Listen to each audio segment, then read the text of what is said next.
यहाँ पे आपका खुला हुआ है। हाँ ये नहीं खुला है बोर्ड में। खाली वाला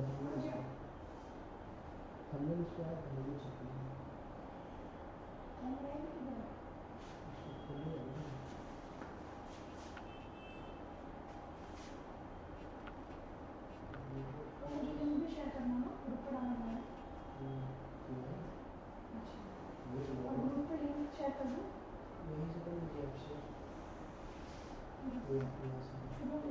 नहीं होगा शेयर करिए ये शुरू हो चुका है।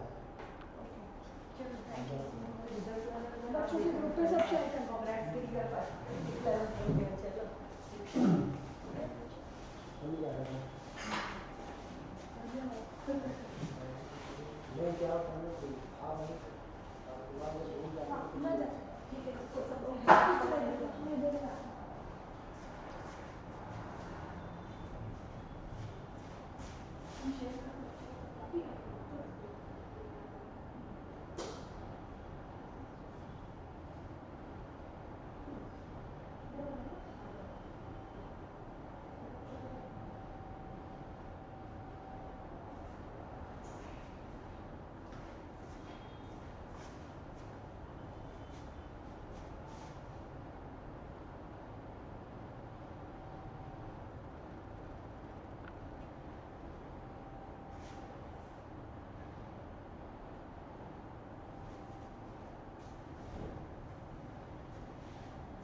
Good afternoon, students. So let's continue with the very vast chapter of the biology, life processes. Today we'll be studying the third part, that is excretion. Excretion. What is excretion? If you split the word, always split the word. Excretion is comprising of two words, ex and crete. Ex means out, crete means flow. Out, flow. The process of removal of waste products, mainly nitrogenous, from the body is known as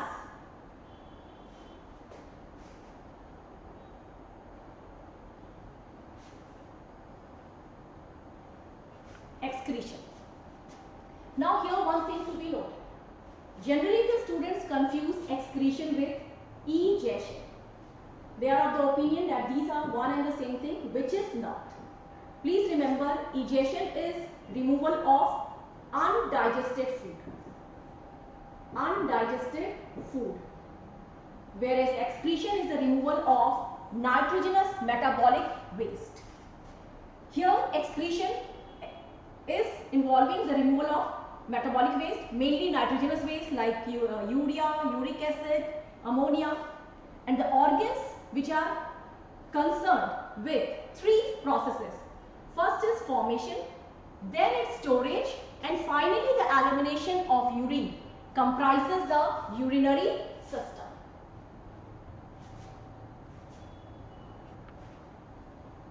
So excretion, what is its importance, significance? It is just the removal of the toxic waste, but it plays a very important role in maintaining the homeostasis. What is homeostasis? It is a steady internal environment of the body. All the organs, in fact, work in such a way that an steady environmental, internal environment of the body is maintained, which is known as homeostasis. And excretion also plays a key role in maintaining the homeostasis of the body.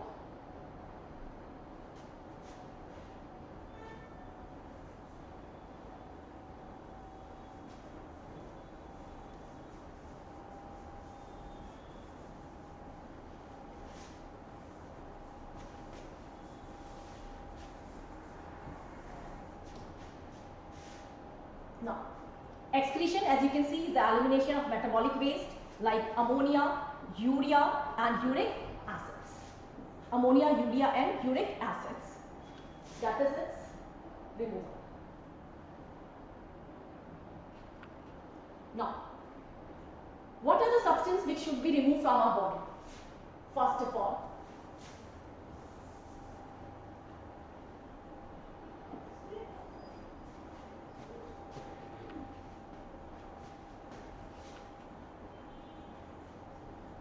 as you can see, the substance which has to be removed from the body, first is carbon dioxide and water. How it is removed? It is eliminated through lungs. Then water becomes a part of the rest of the water in our body. Then next substance is nitrogenous metabolic waste, which comprises of, as I told you, urea, uric acid and ammonia. These are having nitrogen in their component.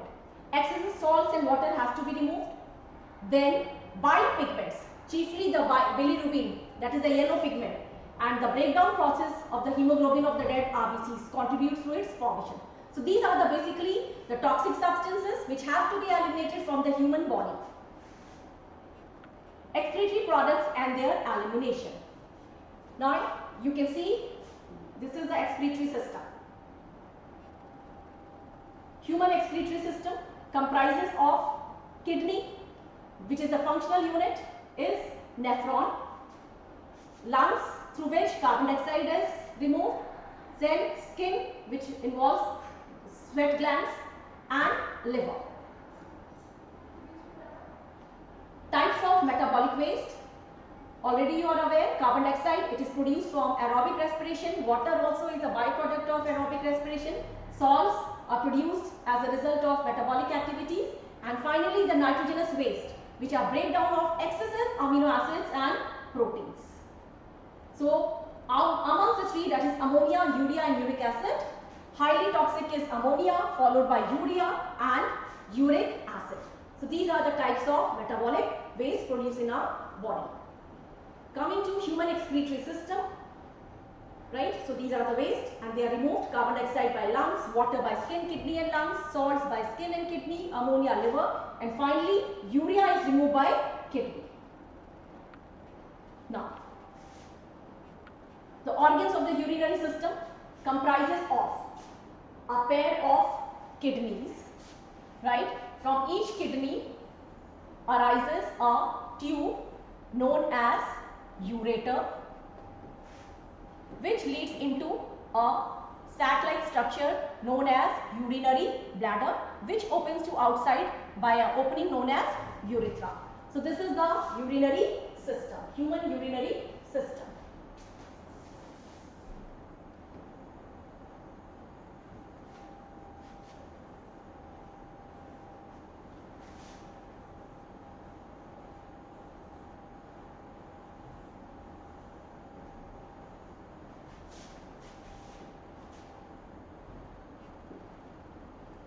First of all, kidneys.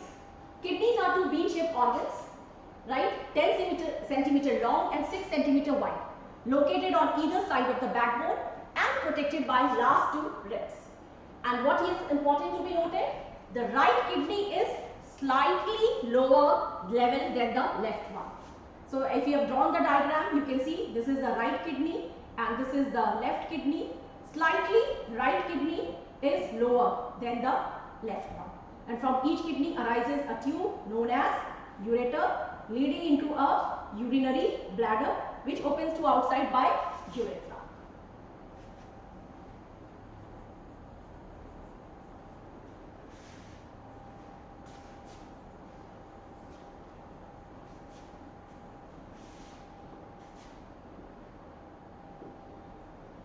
Now, what actually kidneys does? You can see blood, waste and water enter the kidney through an artery known as renal artery. Yesterday we have studied the difference between artery, veins and capillaries. So arteries are the blood vessels which bring blood from the organ, and the artery which brings blood from heart to the kidney is renal artery. You all know renal word is associated with kidney. So blood will enter via renal artery. It will be filtered in this part, right? And then it will leave via renal vein. And whatever filtrate comes out that will be termed as urine. So once again, blood enters through the renal artery, it gets filtered, the filtrate is passed out as the urine, and the blood, filtered blood, goes back to the heart through renal vein. So this is the basic functioning of the kidney. It filters the blood and removes the nitrogenous metabolic waste, chiefly in the form of urea in case of humans.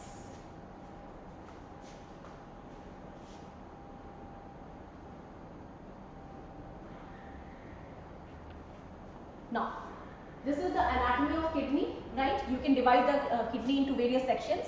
If you cut the section of the kidney, and mainly this is the area where the filtration takes place, and the structural and the functional unit of kidney, that is nephrons, are located in this area.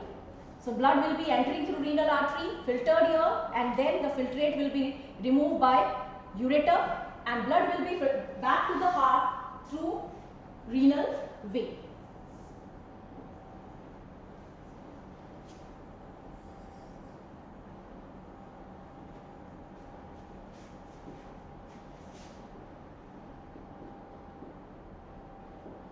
So a pair of kidneys followed by a ureter arising from each kidney leading into the urinary bladder, and urine produced in the kidney constantly flows through the ureter and gets collected in the urinary bladder. The urine is produced in the kidney, flows through the ureter, collects into the urinary bladder, and the process of removal of urine from our body is known as micturition, which is under an impulse from the brain. So coming to the nephron, which is the basic structural and functional unit of the kidney. This is the part where actually the filtration takes place, and there are many millions of nephrons in each kidney.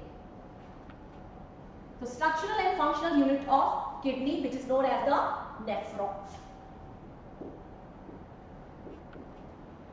So this is the diagram of a nephron, which occurs bit difficult to the students, but today we will simplify it.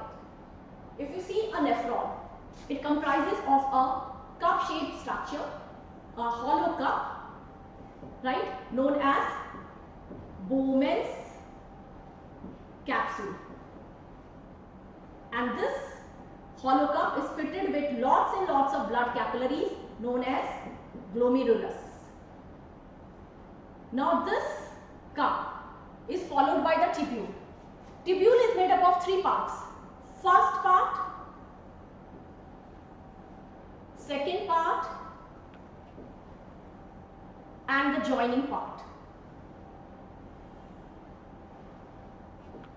This is P. P means proximal. In Hindi we can say pass. P say pass, P say proximal, D say dur, D say distal. And this part, as you can see, has convolutions. It is convoluted. Hence the C.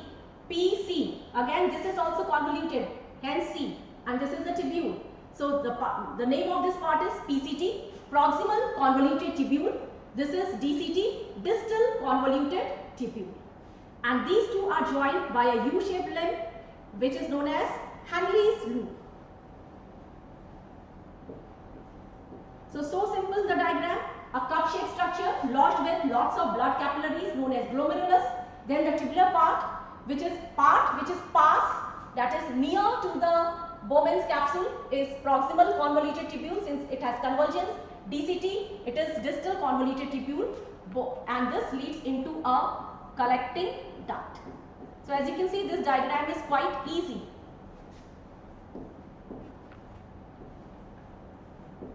Now the blood supply to this. The blood vessel which brings the blood to the kidney is known as renal artery, which gets diverted into arteriole. So this is arteriole from the renal artery, and as you can see, it is quite a bit broader. Then the outgoing, that is bit narrower. This is known as afferent arteriole, and this is known as efferent. And then a tuft of capillaries are superimposed over the tubular part, which is known as vasa recta. And this vasa recta finally leads to renal vein. So what actually happens? The blood enters, it is filtrated here, right? And the filtrate passes from the PCT to loop of Henle and to the collecting duct. Now, there is one problem, right? When the filtration occurs, most of the part of the blood is filtered. Even the wanted parts, useful substances are also filtered, and that has to be reabsorbed. That has to be reabsorbed. So we can say formation of urine comprises of basic 3 steps. First is ultrafiltration, which occurs in this part. Ultrafiltration occurs in this part, and as the filtrate flows from this part, the body, the kidney and the surrounding interstitial fluid reabsorbs the glucose and amino acids and certain salts. They are reabsorbed from the various parts. And second step is known as selective reabsorption. And third part is known as tubular secretion, which occurs in this part. As the filtrate flows through this part, the cells of the DCT, they also secrete certain substances.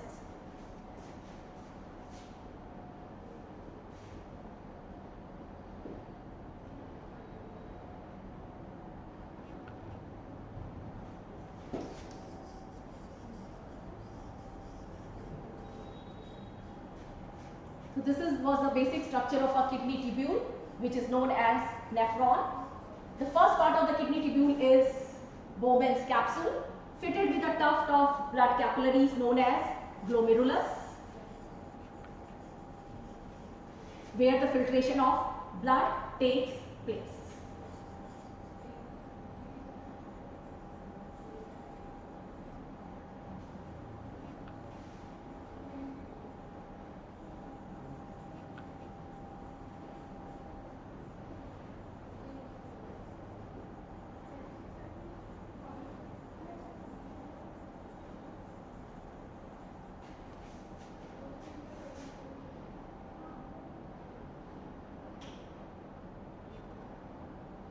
PCT, loop of Henle, DCT and the collecting duct, which receives the filtrate, and that part is known as urine of the filtrate. So blood supply to the kidney tubules, as you have seen, it is incoming blood vessel is renal artery, which gets divided into afferent arteriole, right? Then further breaks into a mass of blood capillaries known as glomerulus, and then leaves through efferent arteriole. And efferent arteriole forms a secondary network of blood capillaries known as vasa recta.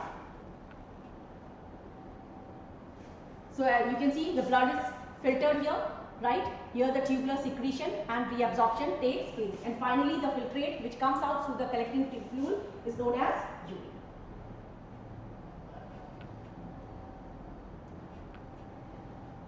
So function of the kidney is formation of urine, which comprises of 3 steps: ultrafiltration, selective reabsorption and tubular secretion. So you can see the blood enters here, it is filtered.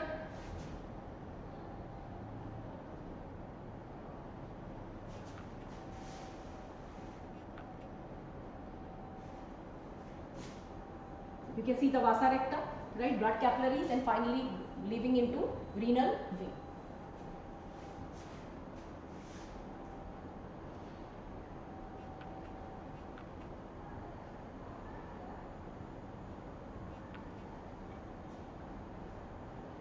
Now, the question which has been asked on this topic is, describe the steps in urine formation.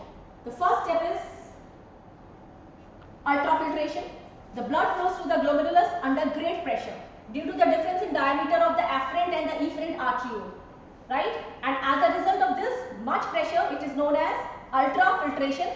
And as a result of this pressure, even the useful substances like urea, glucose, amino acid is also filtered, right? And that has to be reabsorbed. So that second step is known as selective reabsorption. The glomerular filtrate entering the renal tubule is not urine. Please remember, till now it is not urine. It is a part of the blood only. It is extremely dilute solution containing a lot of useful substances like glucose and sodium and chloride salts, as well as some amino acids. right, which has to be taken back and it is reabsorbed by the tubules. And third step is tubular secretion. Certain substances like potassium and large number of foreign chemicals, they are secreted by the tubular wall of DCT. Hence this step is known as tubular secretion. So basic steps of urine formation is ultrafiltration followed by selective reabsorption followed by tubular secretion. Let's summarize this. Part of the renal tubule, glomerulus, what occurs there? Ultrafiltration. In Bowman's capsule, it receives the glomerular filtrate. PCT, that is proximal convoluted tubule, maximum reabsorption occurs in the PCT. And then loop of Henle, which absorbs water and sodium ions, followed by DCT, right, where reabsorption of remaining chlorides and some water, and also the tubular secretion. Wall secretes certain foreign chemicals like penicillin, potassium, and other drugs into the forming urine. Now some questions to be which are asked on this topic. First question. Define excretion. Name the basic filtration unit present in kidney. Draw excretory system in human beings and label the following organs of the excretory system which perform the following functions. So as you can see, this is the question which can be asked on this topic. Define excretion.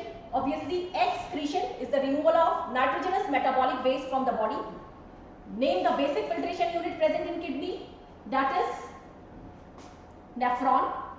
Draw the excretory system. Easily you can draw the two kidneys, right? Ureter arising from them, leading into a urinary bladder and a urethra. Now the part which performs the following function. Which part forms the urine? Yes, kidney is the part which forms the urine. And long tube which collects urine from kidney, obviously it is ureter.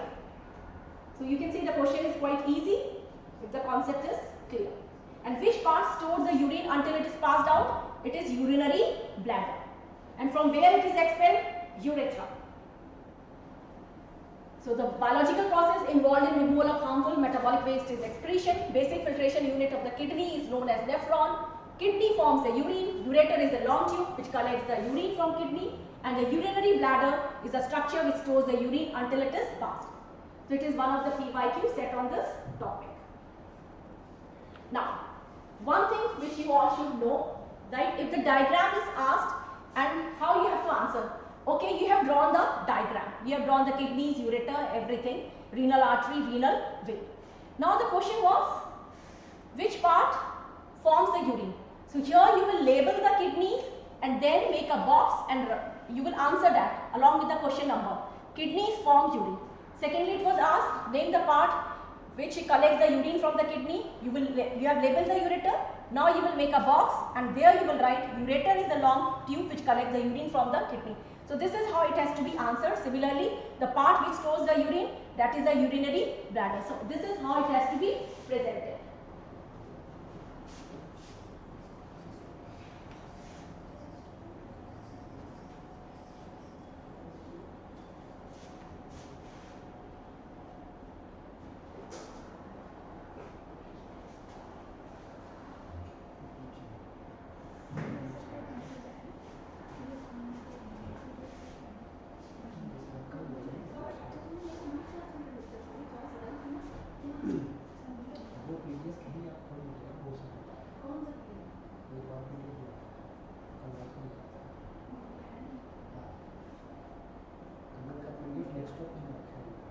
मेरे को पता है क्या है वो तो उसने 33 question है ना हाँ वो क्वेश्चन मेरे इसमें इंक्लूडेड है ऑलरेडी इंक्लूडेड है मैंने उनका सेपरेटली वो क्वेश्चन इसमें है already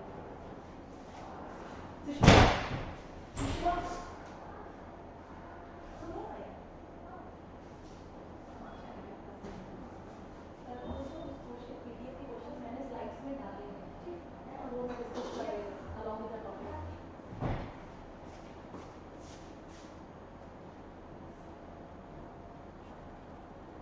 So this is how the answer has to be presented, children.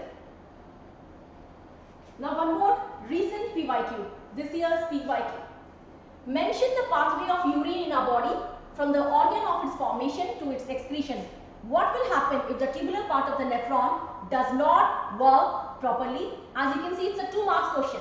The pathway of urine from our body, from the organ of its formation. So where the urine is formed? It is formed in kidney, right? Then from kidney it goes to ureter. From ureter it goes to urinary bladder, right? And finally to the urethra. So very simple answer if you know the concept. What will happen if the tubular part of the nephron does not work properly? If the tubule part, remember what was the function of the tubule? Function was selective reabsorption and tubular secretion.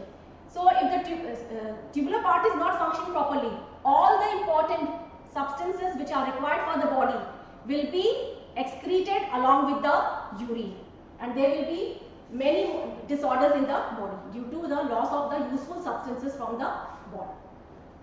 So this is the recent question set on this topic.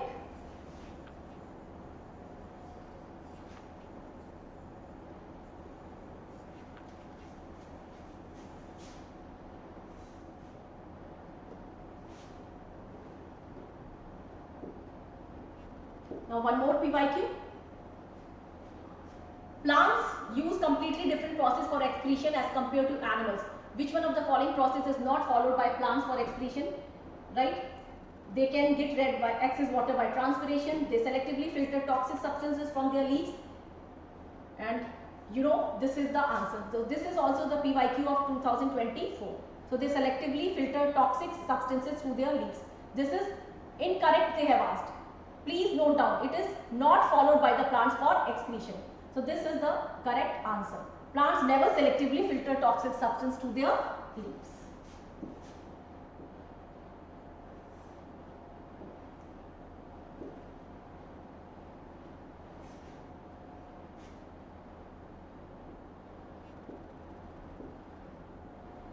How is the amount of urine produced regulated? Again, it is also a frequently asked question. Let's see. What will be the answer? The amount of urine produced depends upon the amount of excess water, means whatever is the water consumption, and the dissolved waste which have to be removed from the body.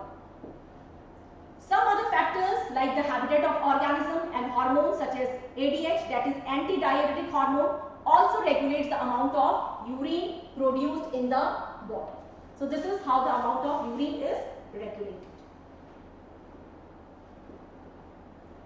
Now, if you can answer this question, just a case-based question. There is a pair of bean-shaped organs P. What is P, children? I think, what is P? P is kidney, right? In the human body towards the back, just above the waist. A waste product Q formed by the decomposition of unused protein. So you can see unused proteins, that is, it has to be a nitrogenous waste. Proteins in the liver is brought into the organ P. So what is P? Q is urea, which is to be eliminated, right? P is kidney. Numerous tiny filters S. What is S, children? S will be nephrons. R is renal artery. And T is renal vein. S is nephrons. U is urine, urinary bladder, and ureter. So the filters S, that is nephrons, waste product Q, that is urea, clean blood goes into circulation through a vein T, which will be this vein, obviously the renal vein. Waste substance Q, obviously urea is removed. Other waste salts and excess from the yellowish liquid U, and U is urine, which goes into the organ P, that is kidney, a bag-like structure, obviously the urinary bladder, through tubes, that will be ureter. Liquid is then thrown out of the through tube X, that will be urethra. So name the organ P and the waste substance, artery and the vein, tiny filters or liquid structure, tubes W and Q X. X is urethra. So this is one of the case-based question on the urinary system. Now hemodialysis. Hemodialysis, again, if you can see, blood is filtered through this machine, right? When the kidneys they fail, blood is taken out of the body, pass through this machine, right, where there is a liquid whose composition is a bit similar to that of the blood, except it will not have the toxic substances. So when it is passed from this dialyzer, the excretory substances from the blood will be diffused from their higher concentration to their lower concentration into this unit, and the clean blood will be again sent back to the body. So this is known as hemodialysis. It has to be done in case the kidney fail to function. So the patients with uremia, urea is removed by hemodialysis. It's a sort of artificial kidney, contains a cellophane tube which works on the principle of osmosis, has the same composition of plasma except the nitrogenous blood waste. And blood is drained, and obviously there has to be an anticoagulant substance which is known as heparin, because if the blood comes out of the body, it will coagulate. Now excretion in plants, compared to animals, plants have a different mechanism of excretion. They do not on a regular basis remove the excretory substance. In fact, they store their excretory substances. So let's see the excretion in plants. What are the substances? First of all, bark. Bark contains dead cells which is peeled off periodically, and when it is peeled off periodically, the substances stored in them are also removed. And as you know, if you are aware of the plant cell, they have the large vacuoles which are used for storage. Central vacuole, plant waste products are stored in central vacuole. They are unable to influence the working of the cytoplasm due to the presence of a selectively permeable membrane known as chloroplast. Some waste is excreted through root, directly from the region of the root, right? And the oxalic acids, etc. is stored in the plants, and they are also precipitated. So this was about the excretory system in plants and excretion in excretory system in animals and excretion in plants.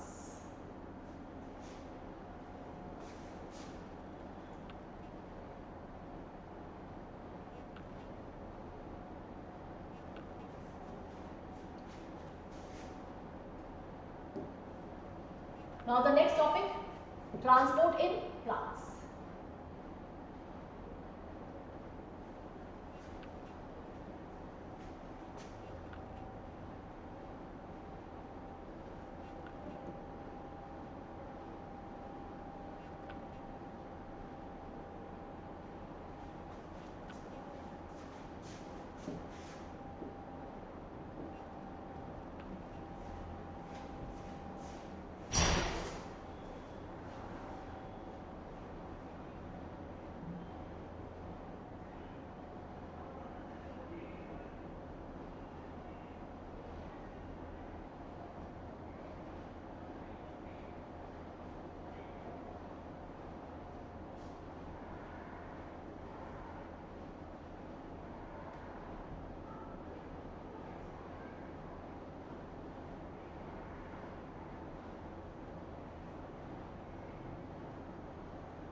Now, transport in plants.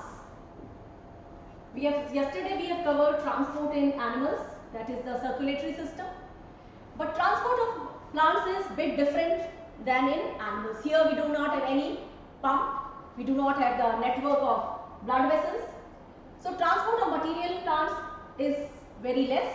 It is quite simple and less elaborate as compared to animals, because plants, they have follow a different lifestyle. They are sedentary. They do not show locomotion. They are less active, require less energy and less supply of material from outside, or some are synthesized by the plants themselves. Necessity for the transport. Basic necessity is the transport of water, because you all know water is required for photosynthesis and water is present in soil, and photosynthesis occurs in leaves. So from soil to leaves, water has to be transported. So roots have to transport water to parts of the plant. Water acts as a solvent and reactants in the cell metabolism. Roots transport mineral ions which are required for chlorophyll synthesis, for healthy plant growth, for development. Plants take in simple compounds, that is CO2, which is required for photosynthesis, right? Energy stored in the chlorophyll containing organs, namely leaves. For plants, what is the nearest organ storehouse? For water and minerals, it is soil. Richest source of raw materials like nitrogen, phosphorus and other minerals. Absorption of these substances occurs through the part in contact with the soil, namely roots. And roots have lots and lots of root hairs. Now the distance between the soil containing organs and chlorophyll containing organs. So basically what they are trying to say, this is leaf and this is soil. And here we have roots. Now, so water and minerals are present here, and chloroplast, the site of photosynthesis, is present here, and there is a distance. If this distance is less, right, containing organs are small and energy can easily diffuse to all the parts of the plant body. Okay, that is possible in smaller plants, but what about big plants? The distance is more. That means we require an elaborate transport system to transport water from soil to the leaves which are situated several feet high. So there is a requirement for the proper elaborate transport system in plants as well.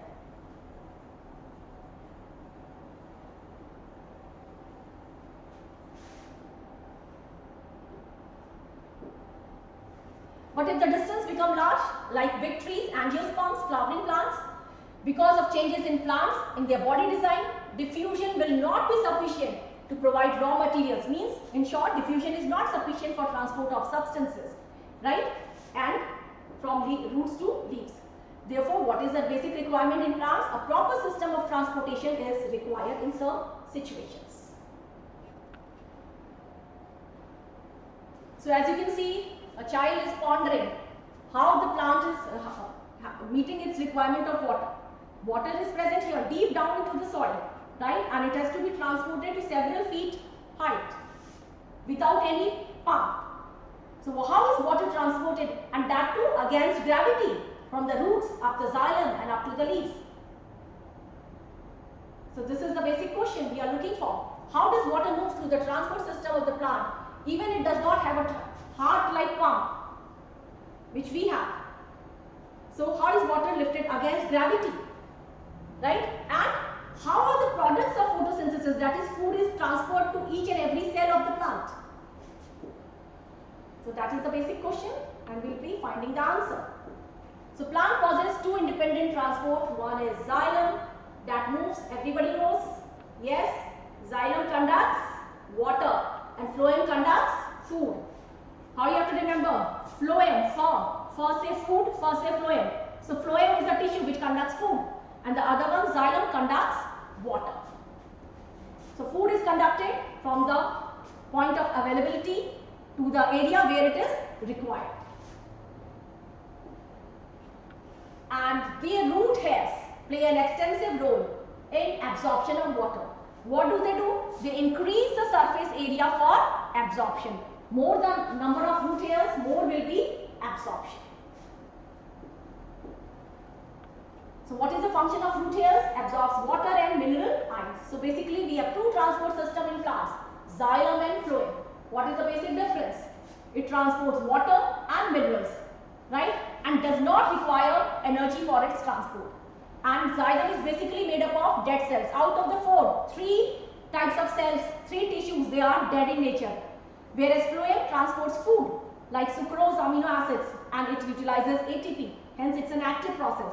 And phloem is mainly made up of living cells except for the phloem fibers which are made up of sclerenchyma cells. So these are the two complex tissues, xylem and phloem. Why complex? If you remember your 9th standard, made up of more than one type of cells. Hence, xylem and phloem are said to be complex permanent tissue. You can see the structure of xylem. It comprises of xylem vessels, which are dead in nature, kept one over the other like hollow drain pipes, xylem vessel, and this is trachees, and they have the pits. Pits are the unlignified areas where lignin is absent. They are not the holes, remember children, they are the unlignified areas, and lignin is impermeable to water. So the water conduction takes place through these pits which do not have lignin, right? And two types of cells which are involved, that is xylem vessels and xylem trachees. Whereas if you remember, this was taught in 9th standard. Phloem comprises of seed tubes, which comprises of companion cell and seed areas. Companion cells have nucleus, whereas these lack nucleus. And this is phloem xylem. Now the mechanism.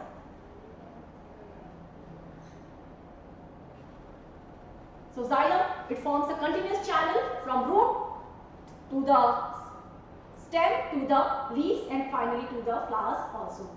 And phloem transports organic substance, that is food, from leaves to the different parts of the body. These are phloem, seed tubes having seed plates, perforated plates, companion cells which have nucleus.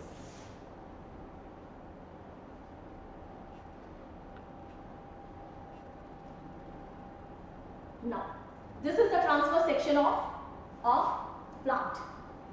Like all the plant parts, there is outermost layer is epidermis. So what you have to imagine, that water will enter from here through the epidermis of root, and it will finally move to the xylem of the root. Then from xylem of the root, it will move to the xylem of the stem and finally to the xylem of the leaf. So these are the basic cross section of a plant part, all covered with the epidermis followed by cortex and then the vascular tissues, xylem and phloem. Now try to understand how the water is transported. Imagine this is a tree, roots of a tree which are penetrating deep into the soil. This soil is having composed of some soil particles. Now, water is absorbed by the soil, right? And then I told you it will enter the root. Which part of the root? Xylem of the root. Then it has to be conducted up against gravity into the xylem of the stem and then finally to the xylem of the leaf. And you already know excess of water will be thrown out by which process? Transpiration. So we have to study this process at 3 stages. First, we have to emphasize how the water enters the xylem of the root. Then, how it enters the xylem of the stem against gravity, upward movement. And finally, it reaches the xylem of the leaf. So this is the mind map, road map for transport of water and minerals. So 3 steps have to be taken into consideration. Firstly, now certain forces, again, what is it? Responsible for the movement of water. So some terms are there. Transpiration pull, yes, obviously it is related with transpiration. Transpiration is the loss of excess water, right? And when that is done, it creates a pulling force which is pulling the water column up. That is created by process, which process? Transpiration. Then comes the capillary action. Capillary, you know, capillary tubes, they are very, very thin, as thin as needle, right? So the ability of a liquid to rise up in a capillary tube is known as capillarity. So yes, water can rise in very thin tubes, xylem vessels and trachees, and that is capillary action. And root pressure. So let's see one by one.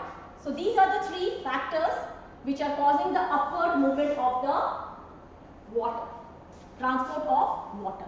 Let's see one by one.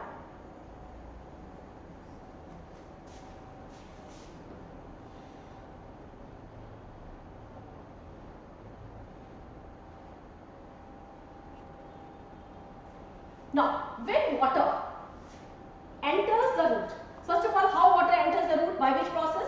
Osmosis. It enters the root by osmosis, and that creates a pressure known as root pressure. So root pressure is the force that draws water up to the xylem by osmosis, and that is an active transport. Then the capillary action, and then the transpiration pull. Out of the three, the strongest force is transpiration pull. So water enters the root by osmosis, and that creates a slight pressure which causes the upward movement of the water, and that is caused due to the root pressure. But that pressure is not enough to send the water up to great height. So third factor, which is very important and causing the major transport of water, is the transpiration pull. You can see water is lost by transpiration on a regular basis.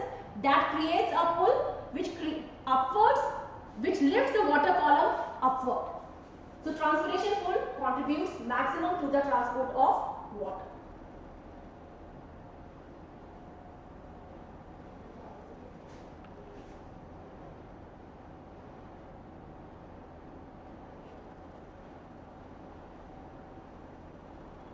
So mineral absorption, first step, followed by absorption of water and ascent of sap. Upward movement of water and minerals is known as ascent. You know what is ascending, descending, ascent of sap. As you can see from the soil particles, right, water is absorbed, it is moving, right, to the xylem of the root, to the xylem of the stem.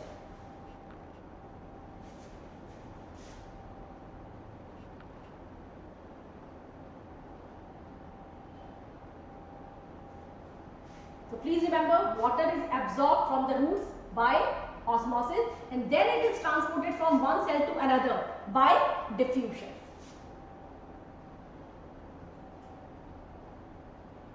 So water enters by osmosis from root hairs and continues, it reaches the xylem vessel, and as you can see, yes, it is absorbed by osmosis, and then from one cell to another, right, you can see water is entered from their higher concentration to lower concentration. Now it has higher concentration, lower concentration, and so on. It is transported from one cell to another in the root.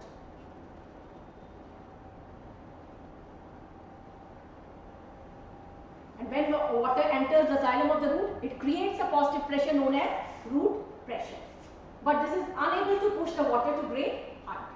So a long distance movement is caused by transpiration pull. And properties of water, that is cohesive force and adhesive force. Cohesion is the force of attraction between the similar molecules, which causes the binding of the water molecules, and adhesion is the force of attraction between the dissimilar molecules that helps the water molecules to adhere to the vessels, xylem vessels. So in short, water is converted into a strong column due to the two forces, cohesive force and adhesive force, and that column is pushed by the root pressure and pulled by the transpiration pull. So water enters the root hair by osmosis, passes across the various layers of the root from one cell to another by diffusion, travels in between the cell walls, and it is drawn up into the xylem by the transpiration pull.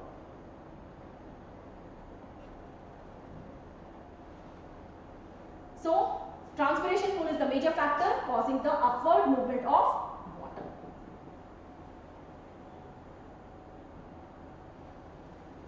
So only 1% of the water which is absorbed, taken up, transported is utilized by the plant in photosynthesis, and rest all is lost in transpiration. You know, it is a loss of water in the form of water vapor through stomata that we have studied yesterday.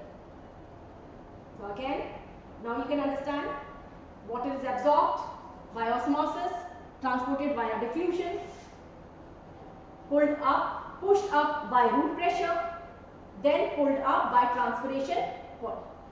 So this is how the transpiration of water, transport of water takes place. Factors affecting the transpiration, same factors which will be affecting any evaporation, because transpiration is evaporation of water only. Higher the temperature, more is the transpiration, more light, more transpiration, more humidity, less transpiration, more wind speed, more transpiration. And number, more stomatas are open, greater will be the rate of transpiration. So all these factors affect the transpiration rate. Water status of the plant, lesser the water, less transpiration, more water, more transpiration.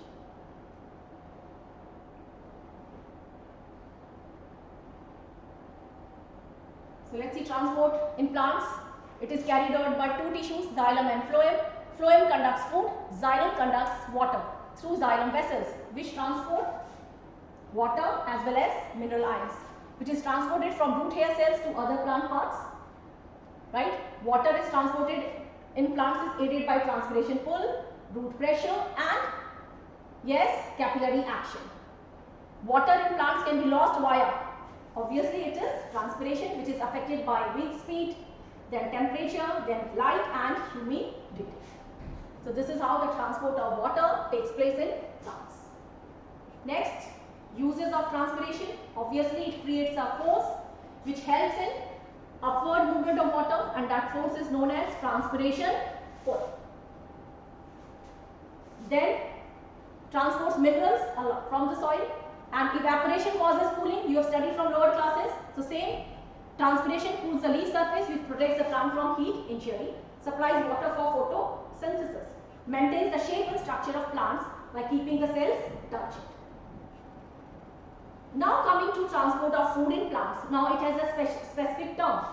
Transport of food in plants is known as translocation. So don't get confused between translocation and transpiration. So translocation is the technical term for transport of food. Translocation is the long distance transport of food, of materials within a plant. Now you can see, yesterday we have studied photosynthesis, and product is glucose. Glucose is produced by photosynthesis, right? But it is transported in the form of sucrose to various organs. Suppose it is produced here, stored here, and any growing organ, it may be a fruit, a bud, or even a root, tubers, storage organ requires food. It will be transported. In short, water is transported only in one direction, unidirectional, whereas food is transported in bidirectional, all directions in fact. So that is the basic difference between transport of food and transport of water.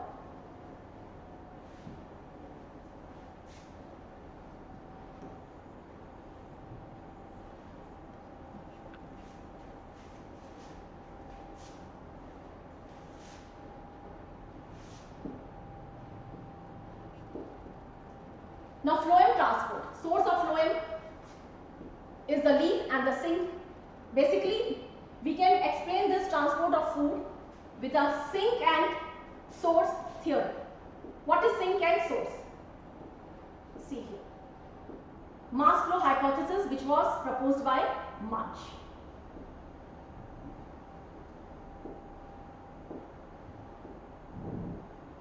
See, what is source and what is sink? Source is the part where the food is produced. Sink is the part where food is required. Maybe it's a bud, maybe it's a growing flower, it's a fruit which requires the food. And source where the food is present.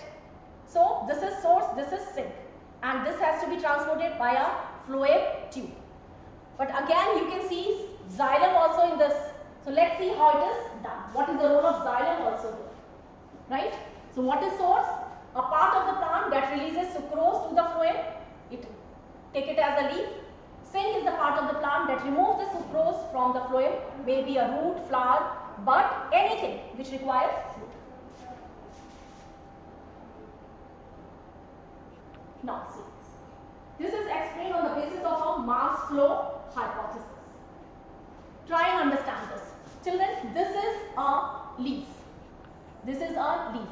This is source. This is source. Right? And this is sink, root cells, right? They require this sucrose. Now, this sucrose has to be transferred from this source to this sink, that is leaf to the root or root cells. How it is done? This is phloem. This is phloem. Can you see this is phloem? Sieve tube and companion cells. This is sieve tube, this is companion cells. So, this entire unit is a phloem. So, phloem transports food. So, sucrose is loaded into this phloem, and when sucrose is a sugar, sugar is entering the cell. What will happen? The medium inside the cell will become hypertonic. Hypertonic. That means less concentration of water. As a result, water from adjacent xylem. Xylem is full of water, right? Water will move from xylem to this part of the phloem due to osmosis. Osmosis is nothing but the movement of water from their high concentration to their lower concentration. And as a result, what will happen? The osmotic pressure inside this cell will increase.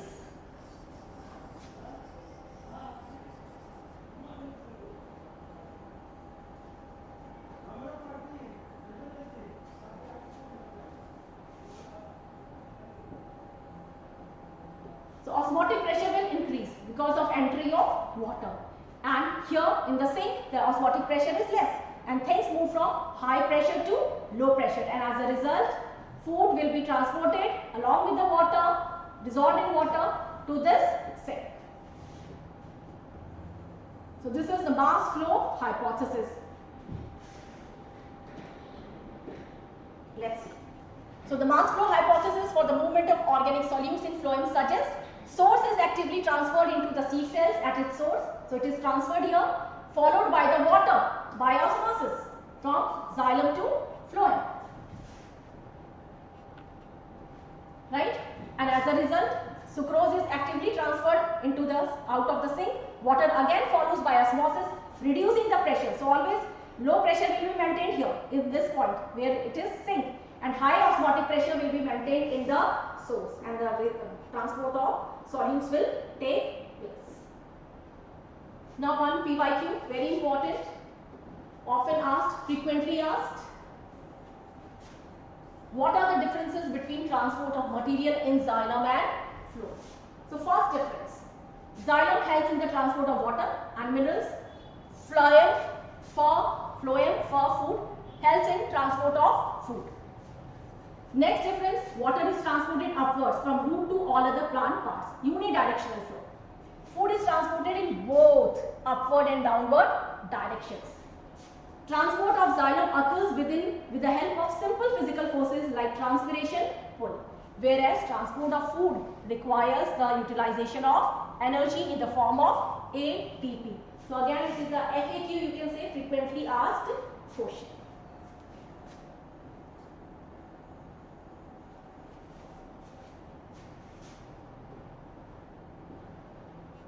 So this is all for transport in plants.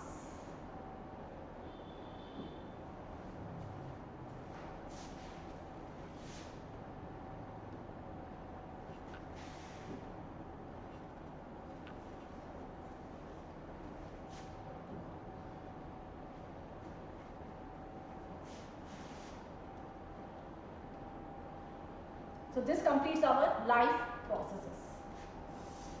Now coming to important chapter, yes, control and coordination.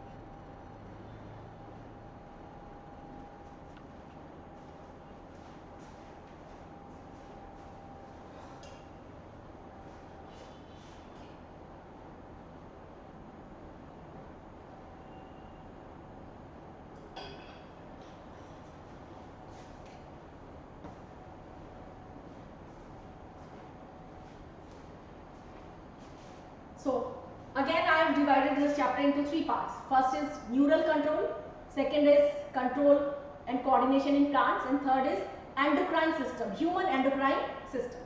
So starting with neural control and coordination. Nervous system. The nervous system, as you can see, is quite quick in communication, because here the mode of communication is electrical communication, whereas in case of endocrine system, the communication is through hormones, which are known as the chemical messengers. So it is very fast system of communication because it comprises electrical communication. So the nerve is an organ containing a bundle of nerve cells known as neurons, and neurons carry electrical messages, that is impulses, throughout the body. So hundreds of neuron axons you can see in this picture. Now, coordination in case of animals is by two systems, not only the neural system, endocrine system also assisted, and together they integrate all the activities of the organs. They provide a network of point-to-point communication, whereas I told you endocrine system provides chemical coordination through hormones.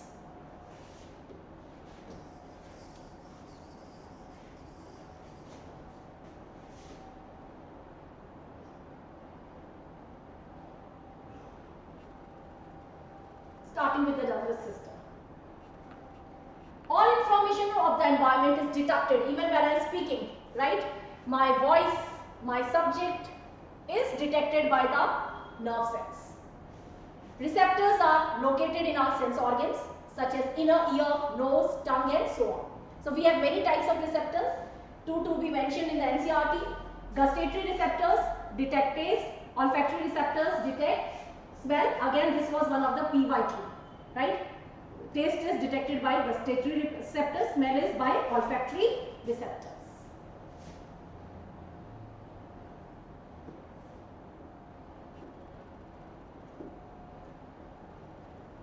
Yes, what can you see? Yes, it is a neuron, structural and the functional unit of nervous system, and we have millions of neurons like electric wires throughout our body from head to toe. So basic structure of a neuron, right? It comprises of a cell body which is known as cytosol. Like any cell, it has a nucleus, right? And it has several projections which are branched, many and small, known as dendrites. Then there is a long projection which is single and unbranched, which is known as axon, and which ends at the axon terminal, and here are present a synaptic knob, right? So what happens? Nervous tissue contains densely packed nerve cells, neurons present in brain, spinal cord and nerves. Neurons are specialized for conduction of nerve impulses. So nerve impulses are conducted by the neurons. Dendrites receive the impulses and transfer it to the cyton, and from cyton it goes to axon. In short, you can say dendrite conducts the impulse towards the cell body and axon conducts the impulse away from the cell body.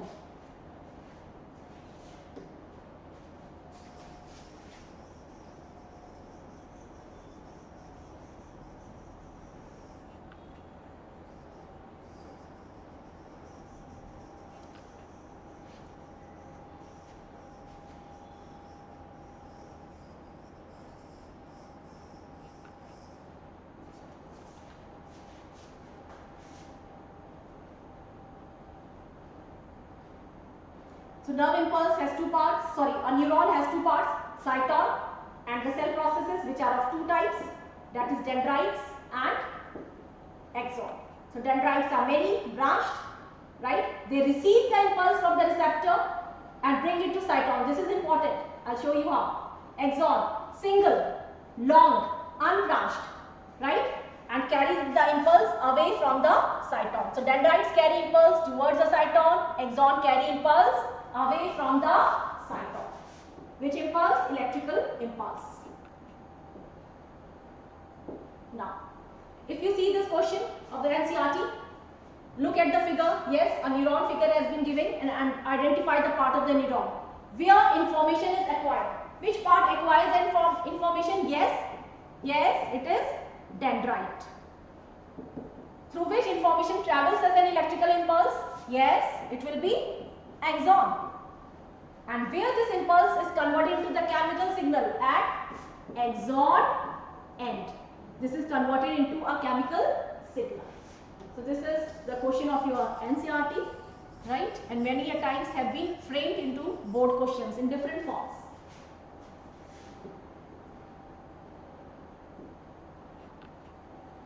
So cell body presses cyton. These are dendrites which carry impulse towards the cyton. Axon, single, unbranched, carry the impulse away from the cyton. See. So dendrites are carrying the impulse, perceiving the impulse and conducting it towards the cell body, and axon is conducting it away from the cell body. And when it reaches the axon end, it gets converted into chemical impulse.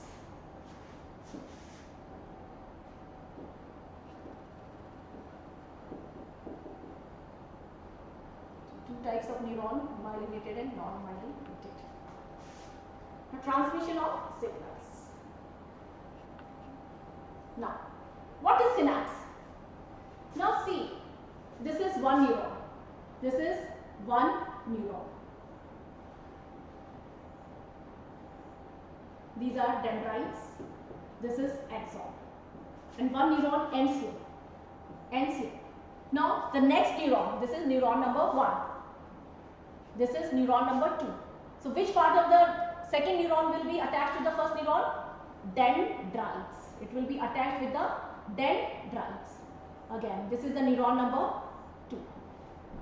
Neuron number 2. Then again, axon ends, and third will be again dendrites and so on. And here it can be another neuron or it can be a muscle also. Suppose the message has to be given to the muscle to contract. Obviously, it will be brought by the series of neurons. So this point where a neuron meets a muscle is known as neuromuscular junction. Neuromuscular junction.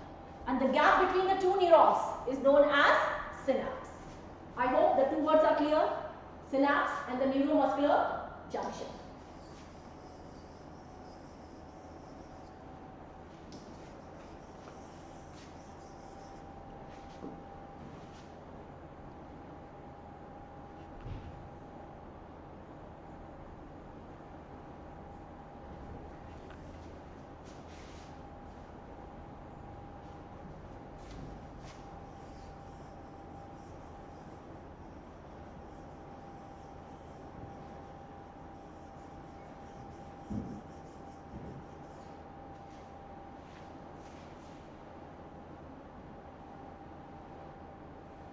So this is from your NCRT, neuromuscular junctions. You can see these are the neurons, right, giving the command to a muscle.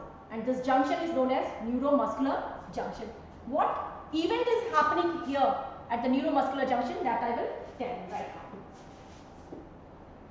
So what is happening here? Now see here. As I told you, if this is a neuron, this is a neuron, right? This is axon. This is the end. So when impulse is brought here, it reaches till the end. It is taken by the dendrites and taken by the axon, and it has reached here. Now here is a slight gap which is known as synapse. So what is happening at the synapse? So the electrical communication, right, it is due to the distribution of charges, positive, negative, positive, negative. But when it reaches here, there is a gap, and you know electricity cannot be conducted through any gap, electrical flow. So what happens?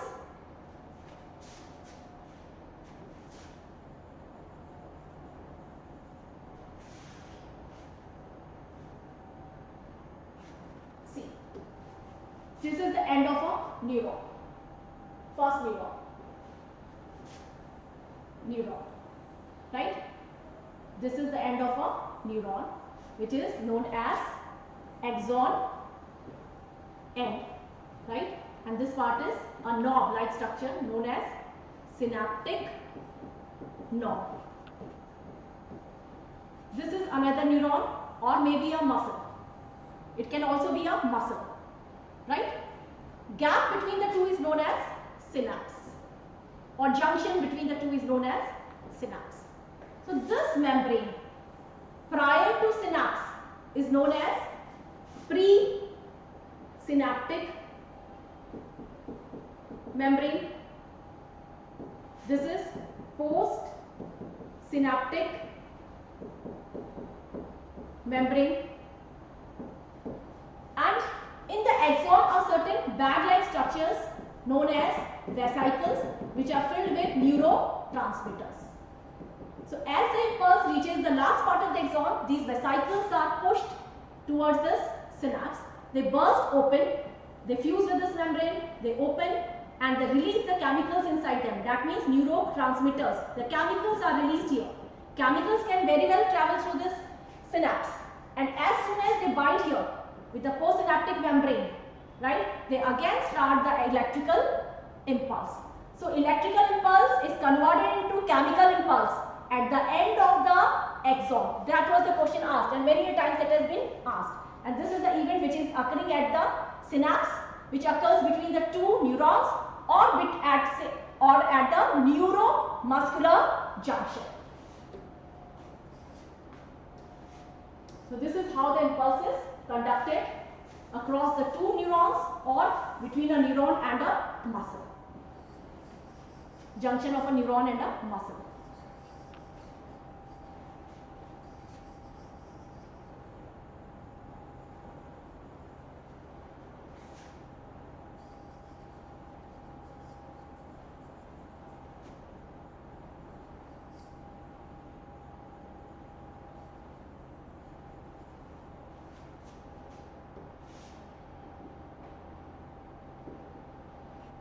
You can see this is the synapse, right? Electrical impulse, when it reaches the last part of the axon, it pushes the impulse vesicles towards this membrane, which bursts open, releases the neurotransmitter, which bind to the membrane of the next neuron or the muscles, and they are again generate the electrical impulse. So this is from your NCERT, this diagram and its description. The information acquired at the end of the dendrite tip sets up a chemical reaction that creates an electrical impulse. So dendrites starts the electrical impulse, which travels from the dendrite to the cell body, that is cyton, and then along the axon. At the end of the axon, electrical impulses set off release of some chemicals I was talking about, neurotransmitters. These chemicals cross this gap. Chemicals can very well cross the gap or synapse and start again an electrical impulse in a dendrite of the next neuron. This scheme of nerve impulse travel is followed in the entire body. A similar synapse finally allows delivery of such impulses from neurons to other cells such as muscle cells or gland. So this impulse is conducted in the same manner between two neurons, neuron and a muscle, and again a neuron and a gland. So this junction is known as neuromuscular junction, the junction between a neuron and a muscle. So I hope this is quite clear. Now, coming to something very interesting and a frequently asked question. Reflex action and reflex arc. What is the difference between the two? Yes, both appear like the same. Reflex action is a spontaneous action in response to a stimulus, and the pathway which it takes for its performance is known as reflex arc. So remember, action and arc. Arc is the pathway, whereas action is a spontaneous action. So reflex action, rapid, involuntary, automatic behavior in which some stimulus evokes a short-lived response, and obviously it is at unconscious level without knowing. Examples given in NCERT: withdrawal of a hand whenever you touch any hot object, or if you get yourself pricked with a needle, right? Immediately you will remove your hand. Even a strong light is flashed on your face, you will immediately close your eyes within a fraction of a second without thinking. So these are the two examples of reflex action from your textbook. Now some important terms. What is stimulus?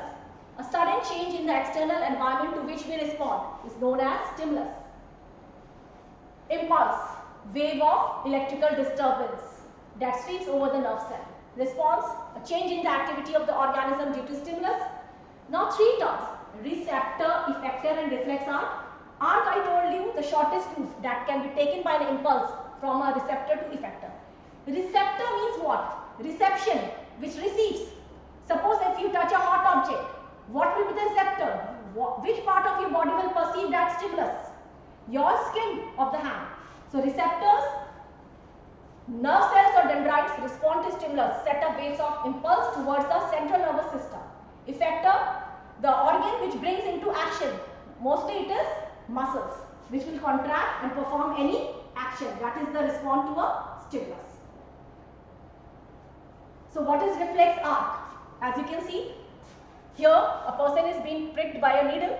Pain receptors perceive that stimulus and give the command to the central nervous, take the message to the central nervous system. And central nervous system gives the command, remove your hand. Can you see central nervous system? So that what is the response? Response is withdrawal of the finger. And this entire pathway taken by this reflex action is known as reflex arc. And why it is required? What is its significance? It protects the body before the brain knows what is going on. So most of the reflex actions are performed by spinal cord, not by the brain. But I'll tell you, there are certain reflexes which are performed by the brain also. You all know spinal cord and the brain both are the part of central nervous system. So specific receptors, let's see these terms one by one. These are the components of a reflex arc. I'll show you.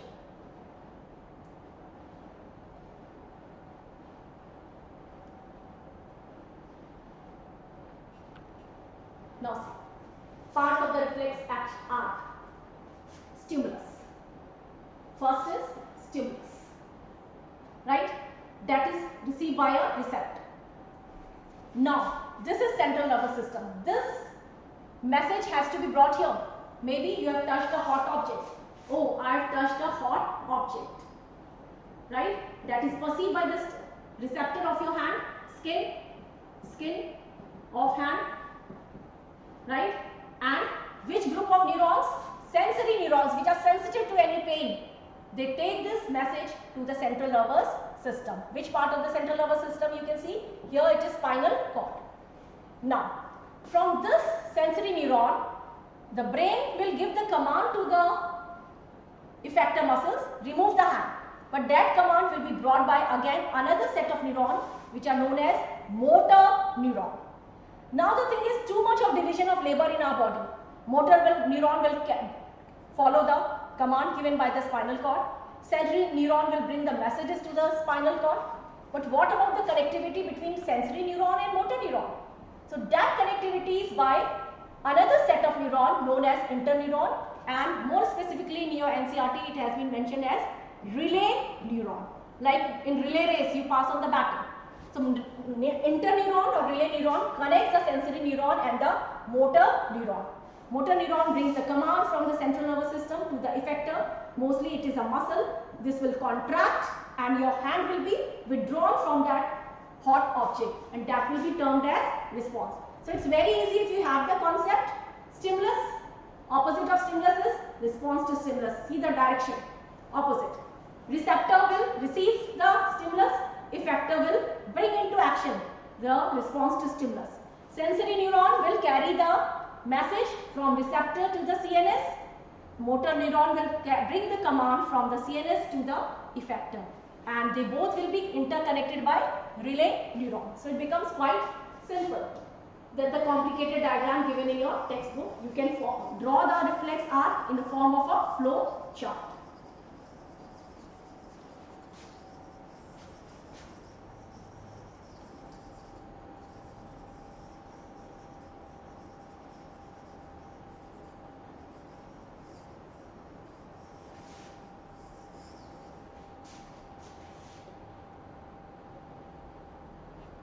See, this is how you can draw the flow chart. Reflex action, by which the reflex action is taking place.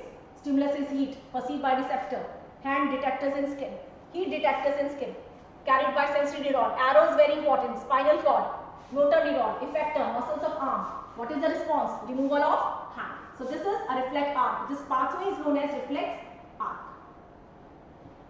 Muscle is the effector. This is from your NCERT, right? Something is important coming your way. Please have a look. This is last year's question, children, 2024. What is peculiar about this, or what is so interesting about this? Have a look. right? Why I have included it here? Please. Define reflex action, no problem in that, you can easily define. Now, what lies here? With the help of a flow chart, show the path of a reflex action such as sneezing. Now they can give you any reflex action. Maybe if you touch a hot object or if you are pricked by a pin, likewise they can give you the stimulus and you have to draw the reflex action arc, correct? But what is important here? Sneezing, right? Now there are two types of reflexes. First understand, central nervous system has two parts, spinal cord and brain. Now, any action which is involving any part of the body below the neck will be under the control of spinal cord. Like if the reflex stimulus is hot object or a pin, right? That will be under which part? Governed by which part? Spinal cord. Immediate removal of hand. That will be spinal reflex. Whereas any organ which is requiring the part of the body above your neck will be governed by your brain. So what about sneezing? Will it be spinal reflex or cranial reflex? Brain, cranial reflex. So sneezing will be under cranial reflex. So how it has to be drawn? This is the recent question, children.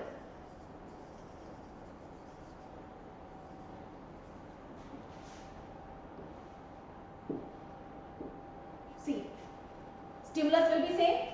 These basic components are same. Just the stimulus can be different. Suppose what causes sneezing? It can be pollen grains, it can be dust particles, anything you can write. Stimulus, right? That will be perceived by the receptors of your nasal chamber, right? And sensory neuron, which are sensitive, will carry them towards central nervous system, right? In the previous case, it was spinal cord. Please mark here it is brain. Then interneuron or relay neuron will form an association with the motor neuron, which will bring command to the effectors, which is always a muscle mostly, right? And as a result, what will happen? Response to the stimulus. And what is the response here? Sneezing. So basic components of any reflex arc are the same, just these are the variables, right? Pollen grains, what is the stimulus? According to the response, accordingly the response will be there, receptors will be different, and depending upon the part involved, either it will be spinal cord or brain of the central nervous system. So please keep this in mind. I hope it is quite clear.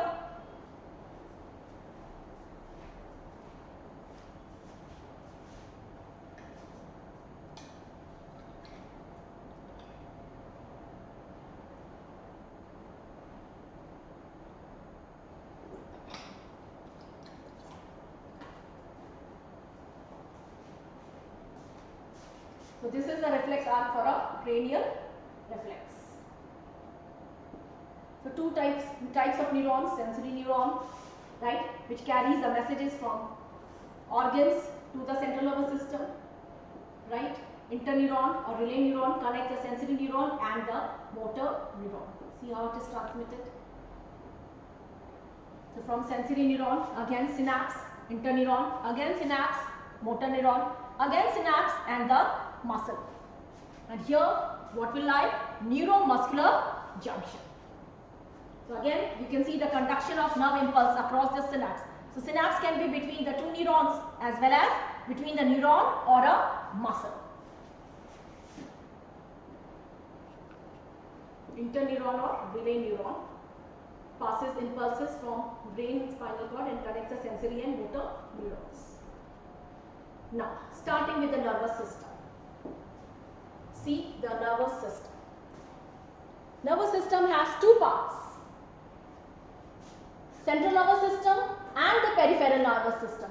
Central nervous system, many times I have mentioned earlier, comprises of two parts, brain and the spinal cord. Brain and the spinal cord is central nervous system, and the nerves arising from the brain and the spinal cord comprises the peripheral nervous system. See, have a look. Brain and the spinal cord, central nervous system, and the nerves emerging from brain and spinal cord comprises peripheral nervous system. So peripheral nervous system comprises of the brain, spinal cord. It is divided into two subdivisions, somatic and autonomic. Somatic will convey information to skeletal, that is the voluntary muscles, and autonomic will control the involuntary actions like smooth muscles, heart muscles and glands. Coming to the brain. Brain are obviously the most important part of our body. In proportion to the size of the body, the human brain is the largest among all animals. It is very well delicate. It's a delicate organ, and all the delicate organs have their protective coverings, right? And the skeletal part also provides protection. Like rib cage provides protection to your hearts, to your lungs. Brain box known as cranium. The word cranium is all related to brain. It is a part of the skull. Adult brain weighs about 1.35 kilogram, constitute 2% of the total body weight. Consumes 20% of the total oxygen we take in. Now protected by three membranes, durameter, pia meter and arachnoid. Just need to know the names, that's it. Right? And obviously three membranes are there. There will be some space between them, and that is filled by a fluid known as cerebrospinal fluid, which is filled in the entire nervous system, even in the spinal cord. It is also present in the spaces between the central canal of the spinal cord, cerebrospinal fluid. Parts of the brain. Three basic parts: cerebrum, cerebellum and medulla oblongata. Already you know the functions. Cerebrum, seat of intelligence.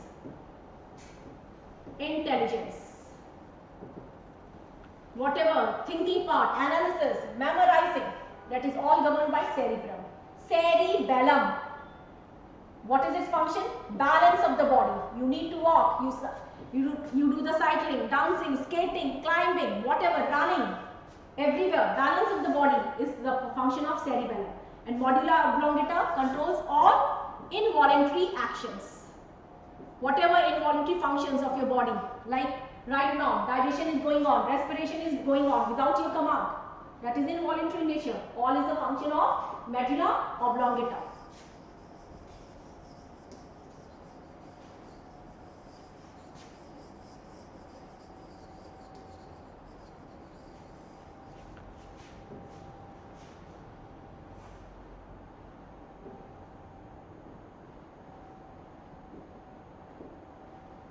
The cerebrum comprises of two hemispheres known as cerebral hemispheres. Right? Cerebrum is the seat of intelligence, controls all voluntary action, consciousness and willpower. Right?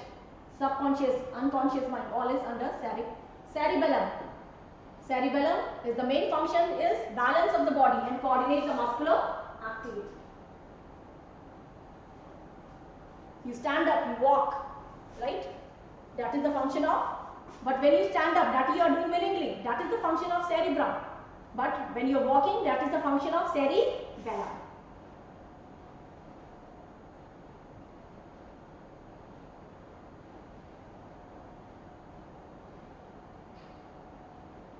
Now the parts of the brain. First part is cerebral hemisphere. Human brain is divided to, hemi means half, sphere. Corpus callosum connects the two hemispheres. This part is cerebral aqueduct. This is cerebrum. Then this is thalamus. Below the thalamus, hypo means below, hypothalamus. These two together comprises forebrain.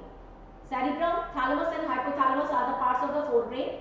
Then we have, obviously after forebrain, we will have a midbrain, a small part. And then the parts of the hindbrain, which is pons, cerebellum and medulla oblongata, which continues below as the spinal cord. Right? And all these comprises hindbrain. So basically, Brain can be divided into three regions: forebrain, आगे, hindbrain, पीछे, and middle में midbrain. So these are the regions. And what are the parts? Parts are cerebrum, cerebellum, and medulla oblongata. So cerebrum, thalamus, and hypothalamus are the parts of the forebrain, lies in the forebrain region. Then we have a midbrain, and then pons, cerebellum, and medulla. They are the parts of the hindbrain. So this is human brain. Obviously, this is the spinal cord. Medulla oblongata continues down as a spinal cord.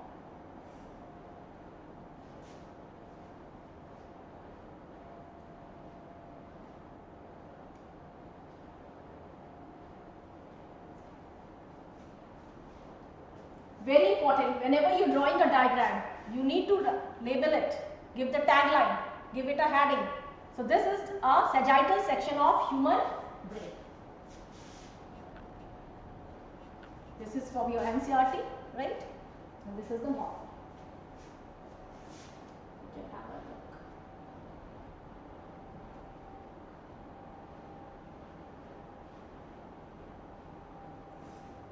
So all the parts are covered.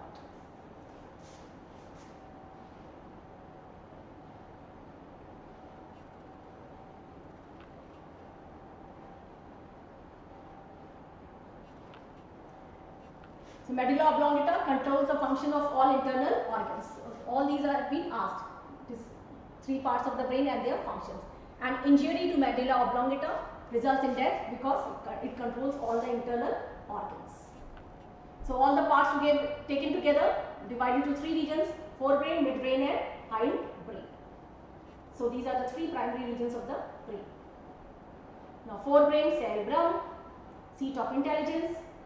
Then thalamus and hypothalamus. Thalamus, pain and pressure. Hypothalamus controls the body temperature, and already you have studied in endocrine system, it gives command to the pituitary. Midbrain, it's a small part, and then comes the hindbrain, cerebellum, pons, and medulla oblongata. Many a times, children, pons function has been asked. What you have to write? It controls aspects of respiration. Just write this much, nothing else. Pons, its function is it controls some aspects of respiration. Medulla oblongata, internal activities, and cerebellum, it controls the balance of the body. It coordinates muscular activity and balance of the body.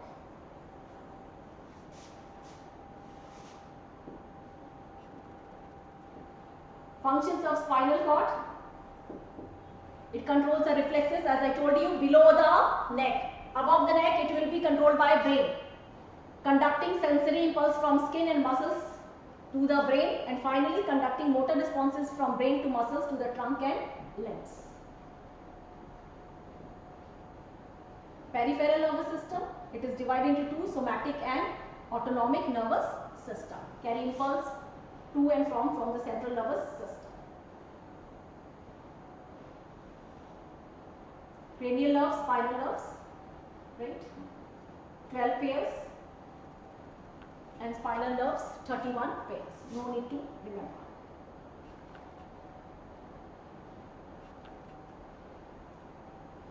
Sympathetic and parasympathetic are the two subdivisions of autonomic nervous system.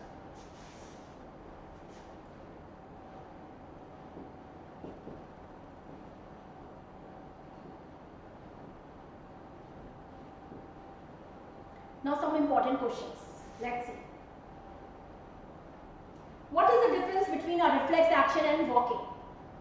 Yes, a reflex action is voluntary action which is rapid and autonomic response to a stimulus, while walking is again a voluntary action but which requires our thinking and it is under our control. So reflex action is spontaneous, whereas walking is under our control. So this is one question. What is the difference between reflex action and walking? Next question. What happens at the synapse between two neurons? What happens? A synapse is the gap between the two neurons. At synapse, electrical signals are converted into chemical signals which can easily cross over the gap and pass on to the next neurons, where it generates the signals, right? Chemical signals is getting converted into the electrical signals. So this is second question. One more to go. Which part of the brain maintains posture and equilibrium of the body? Yes, now you know, everybody remembers cerebellum. Posture and equilibrium of the body, balance of the body. How do we detect the smell of agarbatti? When the smell reaches our nose, the olfactory receptors, the receptors responsible for smell present in our nose detects it, send this information to the forebrain in the form of electrical signals. Forebrain interprets it as the smell of incense stick where it is already stored.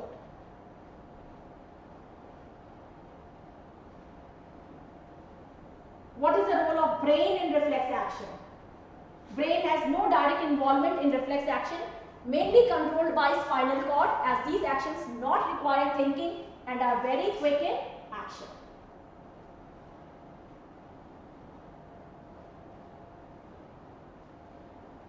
Now, one PYQ, recent PYQ. In a nerve cell, where electrical impulse is converted into chemical signals. Already you know, if this is a neuron, right? Yes. This is electrical impulse, electrical impulse, electrical impulse, and when it reaches the last part of the axon, right, it gets converted into chemical signals, neurotransmitters, right? And then the next, what will be the answer, children? Right? Axon, no. Dendrites, no. Cyton, no. Neuromuscular junction. As I already told you, the synapse can be between the two neurons or between a neuron and a muscle.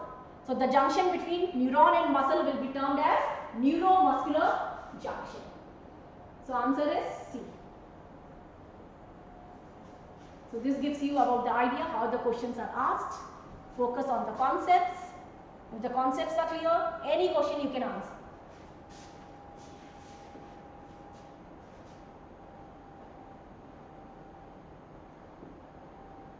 Now one more, see, 2024. In which region of the brain is medulla? Medulla is situated in which region? Forebrain, midbrain, hindbrain. Yes, it is hindbrain. So medulla is situated in hindbrain and cerebrum is situated in forebrain. And you have to write the function. Cerebrum, seat of intelligence, whereas medulla, all involuntary actions and functions of the organs is controlled by medulla. This is also from the plant growth, control and coordination, but related with the plant hormones. A hormone that promotes the growth of tendrils, and explain how they help the pea plant to climb up. Obviously, you know the answer. Hormone is auxin. This we will have study further today itself. So these are some important questions, PYQs and other important questions related with this topic.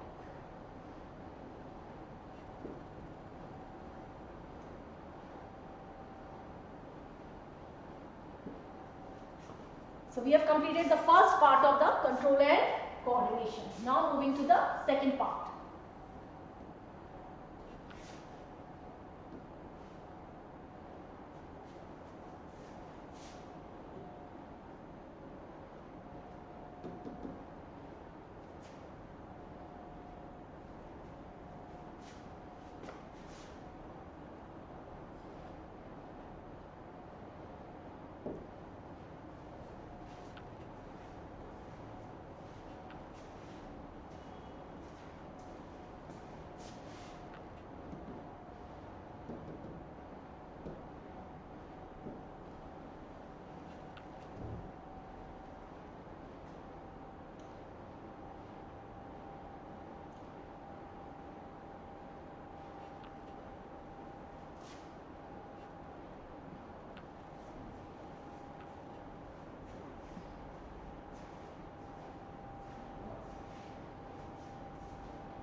is starting with control and coordination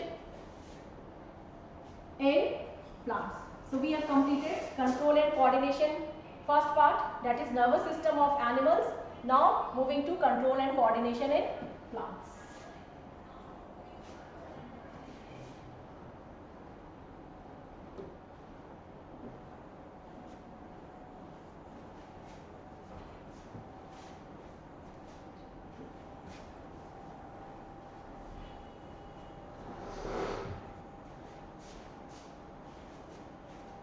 Now, control and coordination in plants. So we have seen animals having an extensive nervous system, brain, spinal cord, autonomic nervous system. That nervous is so many parts, and each and every part is very specific in its function. What about plants? They do not have such a system. But do the plants also respond to external stimuli? We have seen when we are responding to a stimuli, a set of structures are involved: receptor, effector, sensory neuron, motor neuron, interneuron, so many parts. But what about plants? They lack all these parts, but yet they respond to stimulus. Quite surprising, right? Now, as you can see, this is a plant, Mimosa pudica, touch me not plant. If you touch its leaf, the leaves droop, right? So that this action is obviously a response to a stimulus. Stimulus is touch. And what is the response of the plants? Its leaves droop. So do plants respond to external stimulus? What is the answer? Will it happen? Yes. Answer is yes. Quite surprising. Without having any elaborate nervous system, they perform this action. So the working together of various organs of an organism in a systematic manner is known as coordination. In plants, it is not as highly developed as in animals. They cannot think, analyze, memorize as human beings like we do, because they lack brain and other parts of the nervous system, but they also respond to stimulus. Stimulus can be light, stimulus can be touch, even gravitational force, and any other stimulus. Like humans, plants also respond to stimuli. Let's see. Plant in fact shows two different types of movements. All living things show movements that you have been learning from, I think, ages, from junior classes, right? All living organisms show movement. That is different. Animals can show locomotion. Plants just show the movement. They cannot show the locomotion. So what are the two types of movement? Please understand this. One type of movement is independent of growth. Like when you have touched the leaf of a touch-me-not plant, which is botanically known as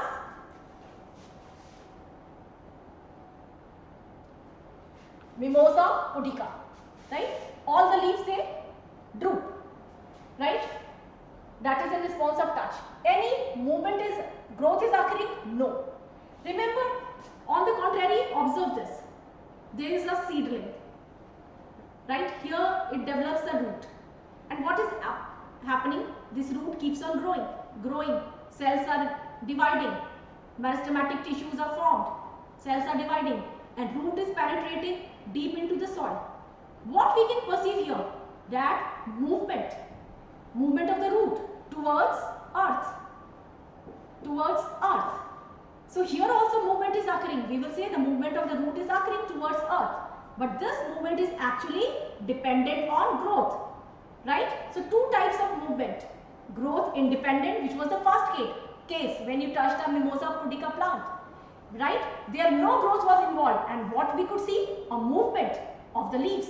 Here also we can see the movement of the root, but this is due to growth. So basically two types of movements are there. Growth dependent and growth independent. So plants show two types of movements, growth dependent and growth independent. Examples you should know, right? Mimosa pudica, then growth of the root of the seedling towards earth or towards gravity. Whereas both these movements are affected by the action of hormones. In other words, plants coordinate their responses against environment by using hormones, and they possess only chemical coordination. They do not possess electrical coordination. The mode of action is different in that animals. Plants, the hormones coordinate their behavior in two ways, affecting the growth of the plant. As a result of the plant to the part shows movement, like we saw, the movement of the root towards earth, affecting the shape of the plant cells. Yesterday you studied about the opening and closing of stomata. If this is the stomata guarded by guard cells, right? If water enters, what happens? Guard cells become turgid, they swell up. And when water leaves, guard cells becomes flaccid, they lose water, right? And the stomata closes. So what is happening? The shape of the guard cell is changing due to the entry of the water and due to the loss of the water. That means we can perceive some type of movement. We say stomata is opening, stomata is closing. That is attributed to the change in the shape by changing the amount of water. This is known as turgor changes. So the hormones coordinate the behavior in two ways, by affecting the growth or by affecting the shape of the cell. How the shape of the cell will be affected? By loss or gain of water, by the amount of water in there.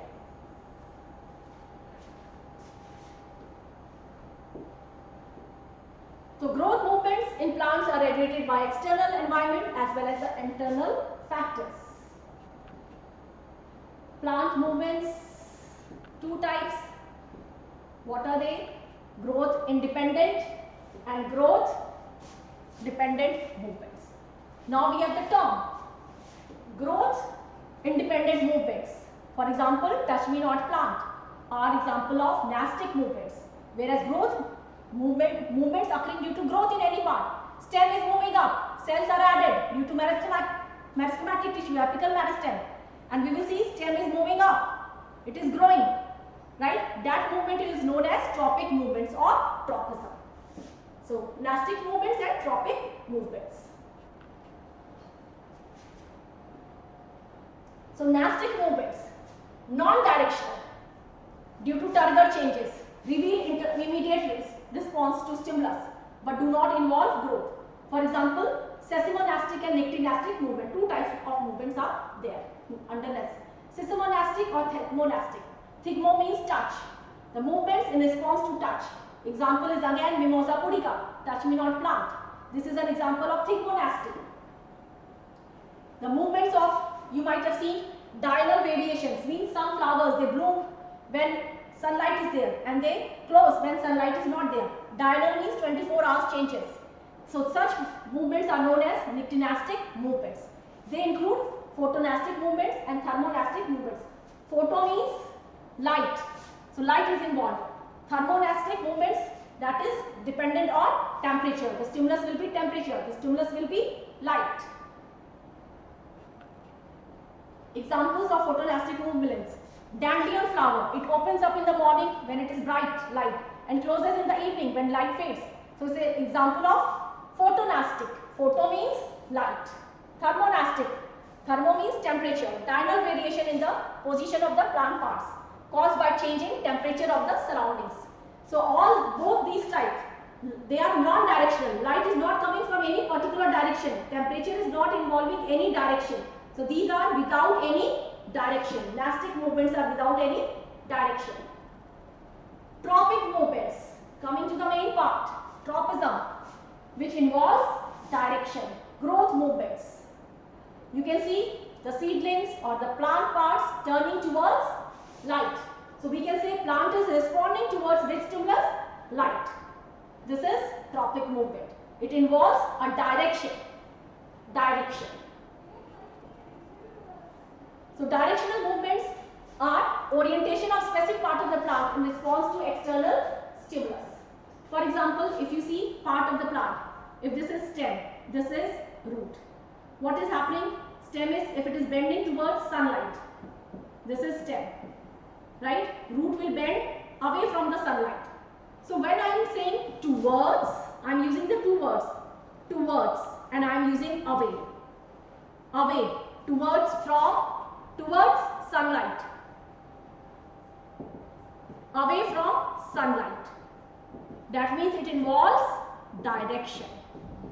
And when any response is towards the stimulus, it will be termed as positive. If it is away from the stimulus, it will be termed as negative. So keep these terms in mind. So these are the directional movements of orientation of specific parts of the plant. Entire plant is not showing the movement. Part of the plant, be it root, be it stem, or be it leaf. So part of the plant is showing the specific movement. Don't write the plant. Part of the plant, you have to specify which part, stem or root, leaf, etc. So these movements, which include direction, are known as tropic movements. So tropic movements, obviously they are slow because they are growth related, and growth will not occur in a day or two. If the movement of the plant is towards the stimulus, it is positive tropism. If it is away from the stimulus, it is termed as negative tropism. See, this is the plant part, stem of the plant. Stimulus is from one direction. It will bend towards the stimulus. What is the response? Right? And again, I'll tell you, this response is due to growth. Growth has occurred and we feel the plant is bending towards the stimulus.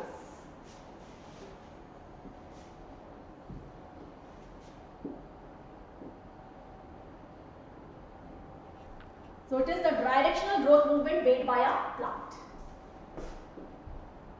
It is in response to a unilateral stimulus. Unilateral means from one direction, one side. It is not uniform. It is unilateral.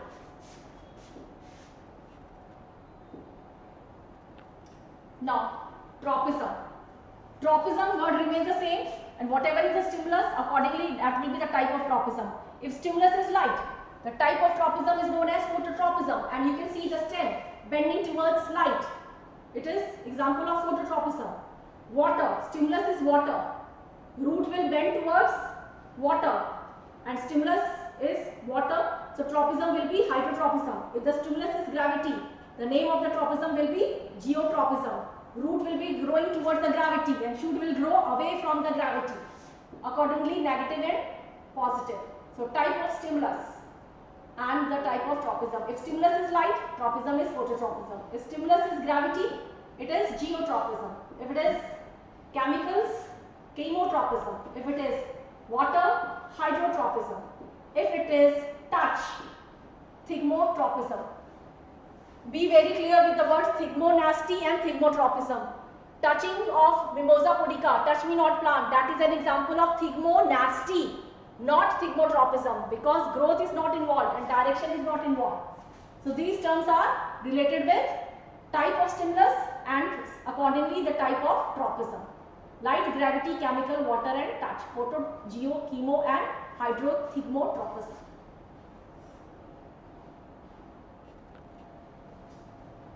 You can see a plant. Stimulus, what will happen? It is going towards the stimulus and it will be termed as positive tropism. It may grow away from the stimulus and it will be termed as negative tropism.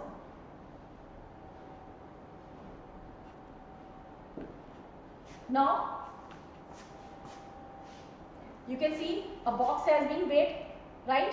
And a slit has been made from which the light is entering, and gradually this small plant bends towards the source of light, showing phototropism. You can see it is growing away from the gravity, right?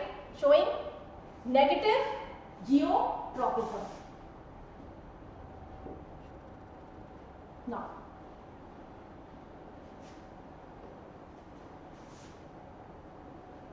stimulus is light.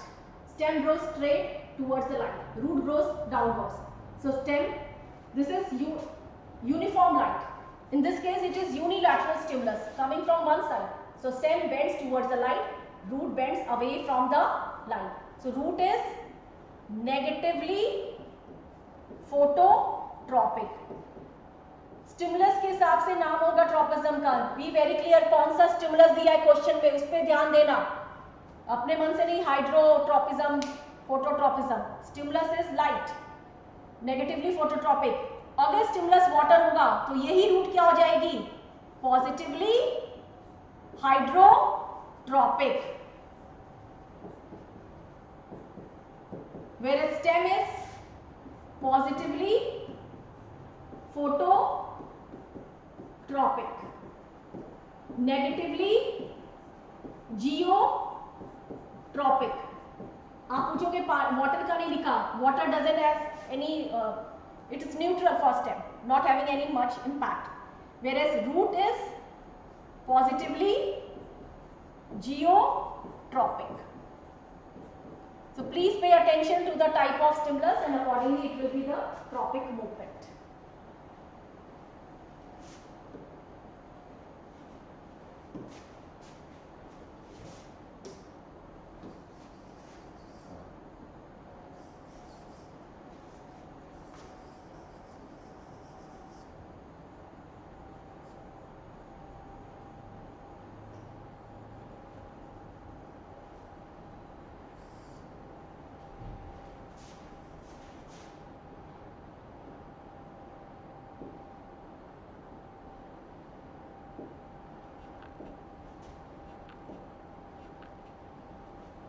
The part which is showing growing towards the stimulus, positive, away from the stimulus, negative.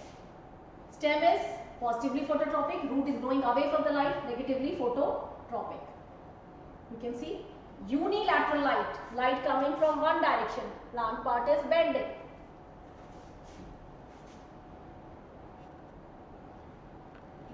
Root, shoot, see the response, positive and negative.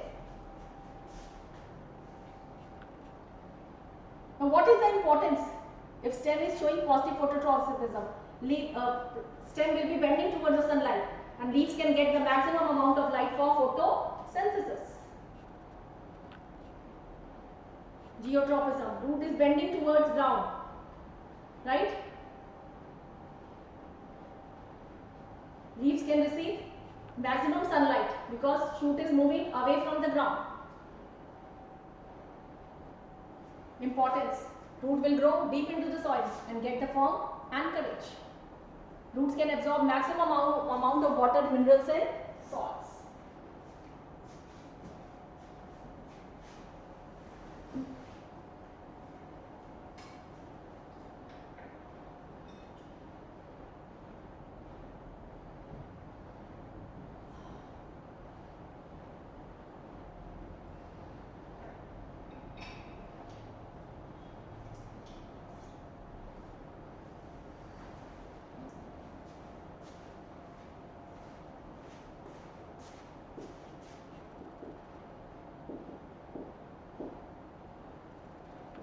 Accordingly, positive and negative. Stem is negatively geotropic, whereas root is positively geotropic. Now the question which is asked, right? Design an experiment to show the response of a plant to gravity. See, this is a potted plant. If you are keeping it in a normal position, obviously the stem will move up, root will move down, right? And when you have kept it in the horizontal position, what will happen? After some time, stem moves up and root moves down. Do not confuse with phototropism. This is response to gravity. This experiment is also given in your NCERT. This is to show the response to gravity, that is geotropism. When you have kept it horizontal, then also the root grows towards gravity and shoot grows away from the gravity. So it is example of positive and negative geotropism. Phototropism मत लिख देना इसको.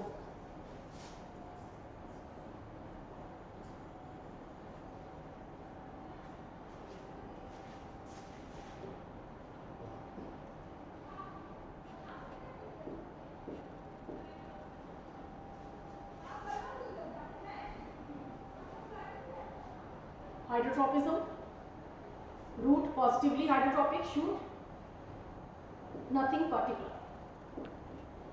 No response to water.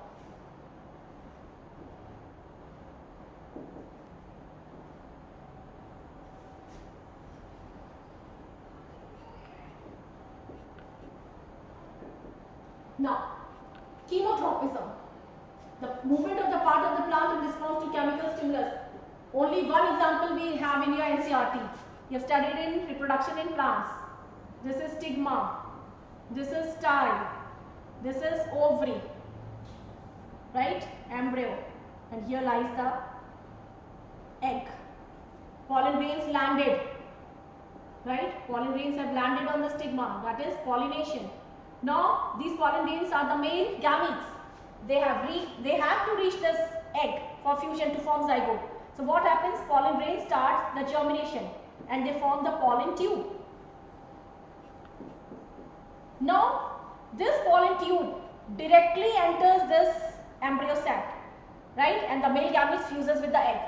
Who gives the direction to the pollen tube? That you have to enter here, right? So pollen tube, they are moving under the influence of the chemicals secreted by this ovary. Chemicals, right? It moves, penetrates through the micropyle. So this movement of growth of pollen tube towards ovary is an example of chemotropism. Only one example we have.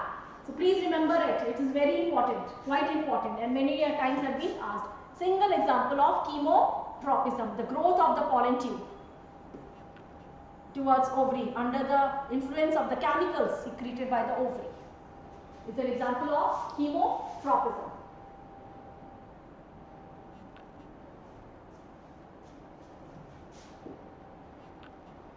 You can see growth of pollen tube towards chemical produced by ovule during process of fertilization, right? You can see these pollen tubes, they are entering the ovule. Chemotropism. Now this is thigmotropism. Thigmo means touch. What happens here? You might have seen this. This is also very frequently asked.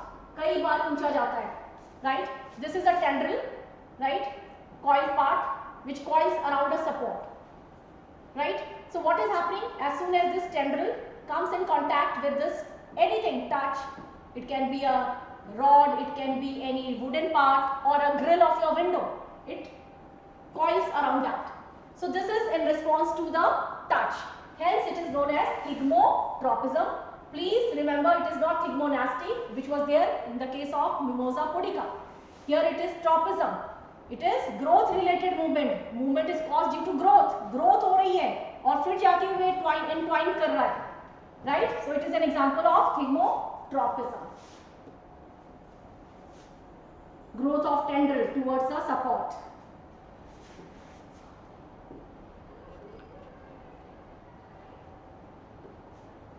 Now, we are talking about the tropic movements. हमने बोला growth हो रही है, plant is bending towards the sunlight, root is moving towards the earth, moving towards the water, and so on. But actually, growth is occurring due to the obviously cell division, but plant hormones are also playing a very important role. These are regulated by the plant hormones. Plant hormones are known as phytohormones. So they help in coordinating the development growth of the plant towards the environment. They are also known as plant growth regulators.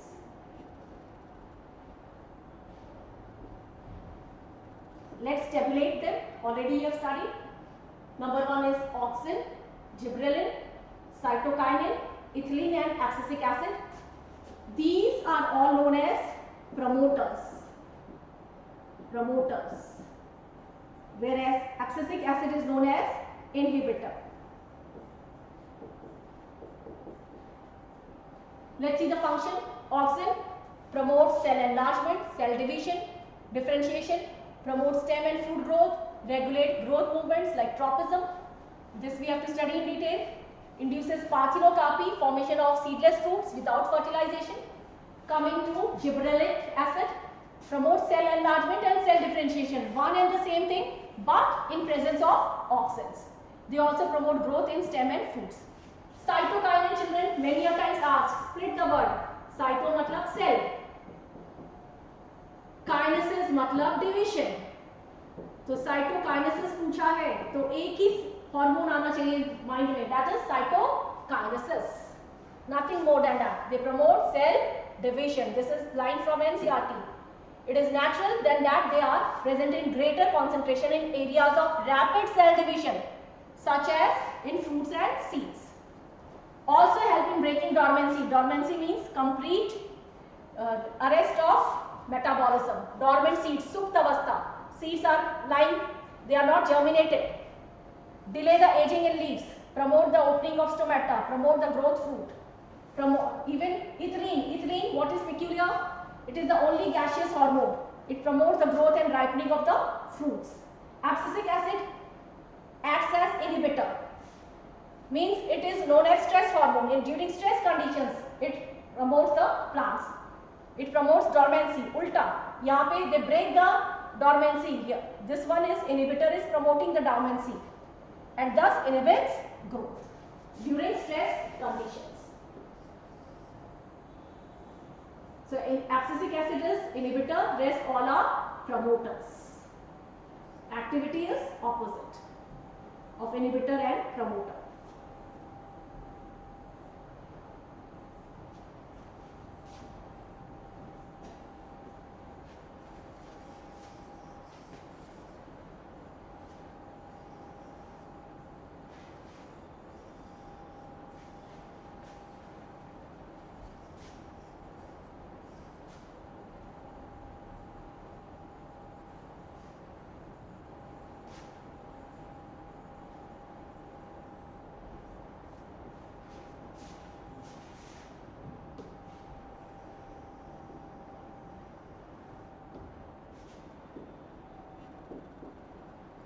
Now, the frequently asked question, many a times has been asked in board examination.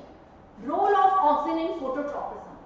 Understand this, and you can draw the diagram and then you can write the explanation in 1 or 2 lines. See, this is the light, right? Auxin is present at the root tip, shoot tip, uniformly distributed, and you can see the plant is growing uniformly. This is uniform light, but tropism is due to unilateral source of light. So light is coming from one side, unilateral. So what is the property of auxin? Auxin is shade loving. As the light is coming from one direction, auxin moves through the part which is away from the sunlight, that is in shade. It collects on the shade. And what is the, यहाँ पे auxin का concentration हो गया. What is the function of auxin? Growth. तो auxin इधर है, इधर नहीं है. So what happens? यहाँ पे क्या होगी? More growth of due to the presence of or concentration of auxin. As a result, there is imbalance. This part grows faster and this part grows slowly, and as a result, due to more growth, this part bends towards the sunlight. So what we perceive, it is plant is bending, but actually what is happening? Not uniform growth, means more growth on one side and less growth on the other. As a result, imbalance of growth. The plant is bending towards the sunlight, right? So phototropism is caused due to the activity of auxin. Frequently asked question, कई बार ये आ चुका है descriptive question में. So you please prepare it very well. Only 2 examples are there. This one in your textbook, as well as thigmotropism, coiling of the tendril towards the support. That has also been asked. See this one. How does the coiling of the tendril takes place across the support? Same thing. When it comes in contact with any object, touch, what will happen? Auxins move away from the stimulus and causing more growth that side and less growth towards the stimulus, and as a result, tendrils coil towards the support. So when tendrils come in contact with any support, part of the tendril in contact with the object does not grow as rapidly as the part of the tendril away. This is due to auxin. Less auxin occurs on the side of contact as compared to the free side. As a result, auxin promotes growth on the free side and tendrils coil around the support. Many times both of them have been asked. He explained the movement of plant towards the sunlight, or explain the coiling of tendril towards the support.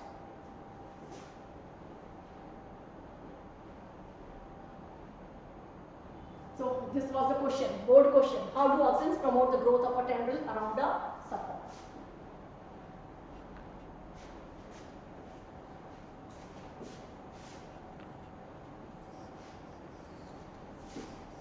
This we have already discussed. Advantages of seedling by showing positive response to the geotropism.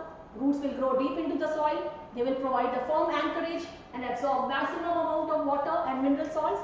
Being negatively geotropic, shoot will move up and the plant will get enough sunlight for photosynthesis.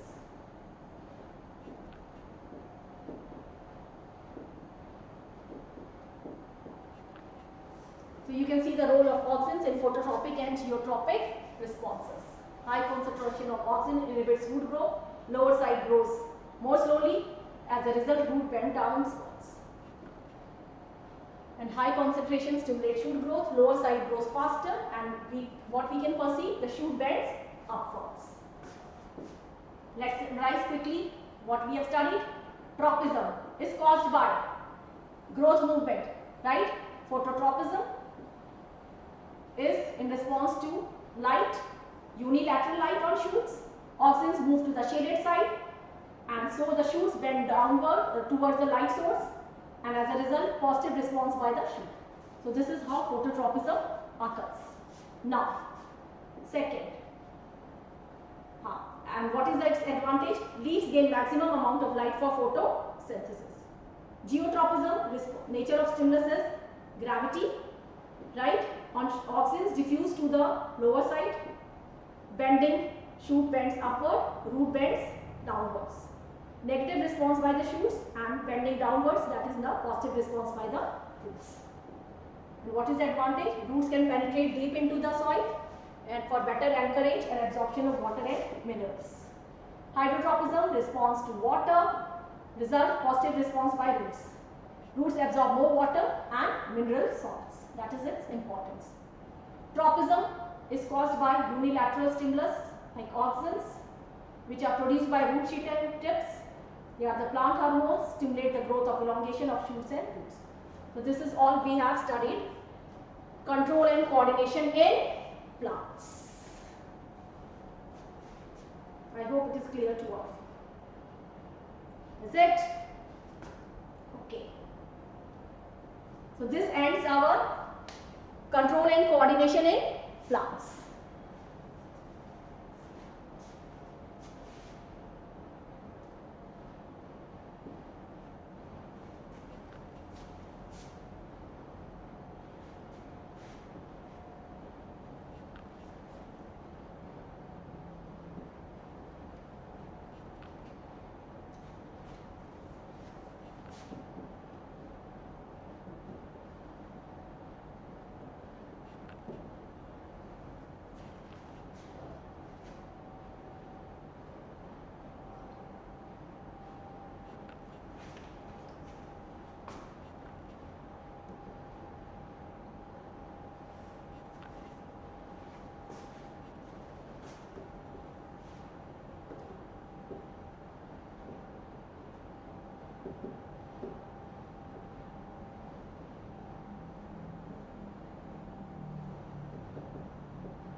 Now children, starting with the last part of the control and coordination. So we have already completed control and coordination in animals, that is nervous system, control and coordination in plants, and now coming again to the third part of control and coordination, that is endocrine system, the system which deals with hormones.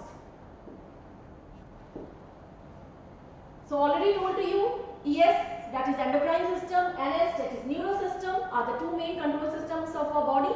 Endocrine glands are located throughout the body and actions mediate all tissues. Control of endocrine system is through feedback mechanisms.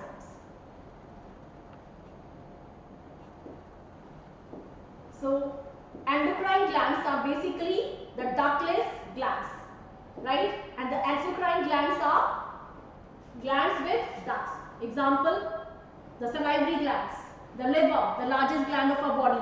So they all their secretion through ducts. Their secretions are transported via duct. Whereas endocrine glands are ductless gland. So they lack duct.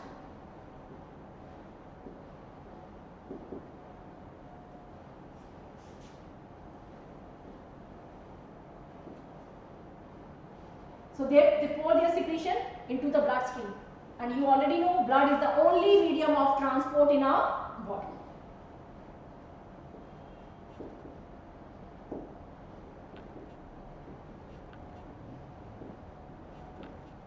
So coordination in animals is brought by secretion of endocrine glands. Secretion of endocrine gland is known as hormone, which is poured directly into the blood, right? And from there they reach to the target organ where they will produce their effect. So endocrine glands, what we have to remember, what is important, ductless glands produce chemical secretions known as hormones, and they are well organized glands, as well as some diffuse cells also secrete some hormones. But in your syllabus we have some organized glands. Hormones like enzymes, they also have some characteristics. They are the secretion of endocrine glands, produced at a place, or what I call Janmabhoomi and Karmabhoomi are different. They are produced at a place and act on a target organ which is far away from their source. The difference in Janmabhoomi and Karmabhoomi. So they are poured directly into the bloodstream. They are required in very small quantities. This is important, right? Specific quantities, because their overproduction also causes diseases and their underproduction also causes diseases. So they have to be produced in specific amounts. They are specific in function. Chemically, basically, they are proteins. Harmful if present in less or excess amounts. So let's see the endocrine system, which is there in our syllabus. On the organized endocrine glands, starting from the head, we have hypothalamus, followed by pituitary, then comes the pineal, then comes the neck region, we have thyroid, and on the back side of thyroid, we have 4 glands known as parathyroid. Then comes the chest region, thymus.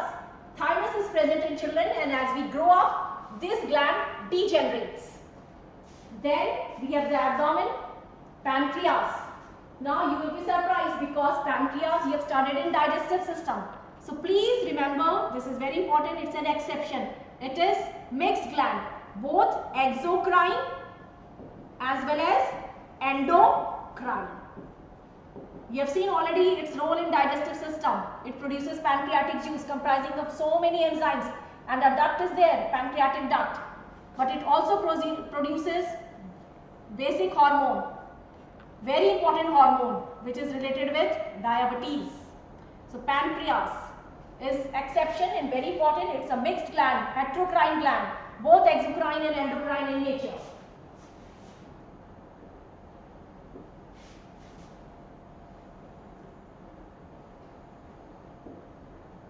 Next comes, after pancreas, adrenal.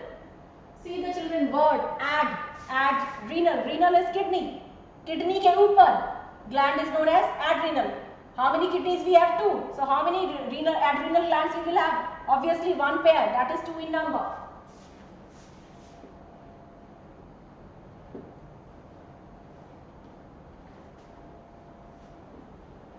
Then testes in males and ovary in females. So these are the endocrine glands. Their location is given in your NCERT, right? Starting in the head region, hypothalamus, pituitary and pineal. Neck region, you can see a butterfly shape. But butterfly shaped gland.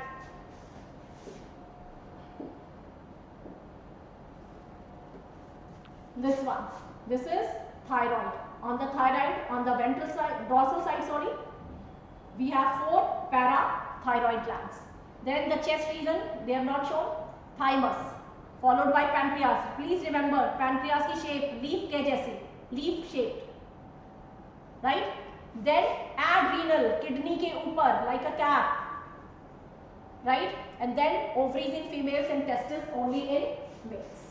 So these are the position of the endocrine glands. It is given in your NCERT, and you may be asked to draw the diagram and show the location of various endocrine glands.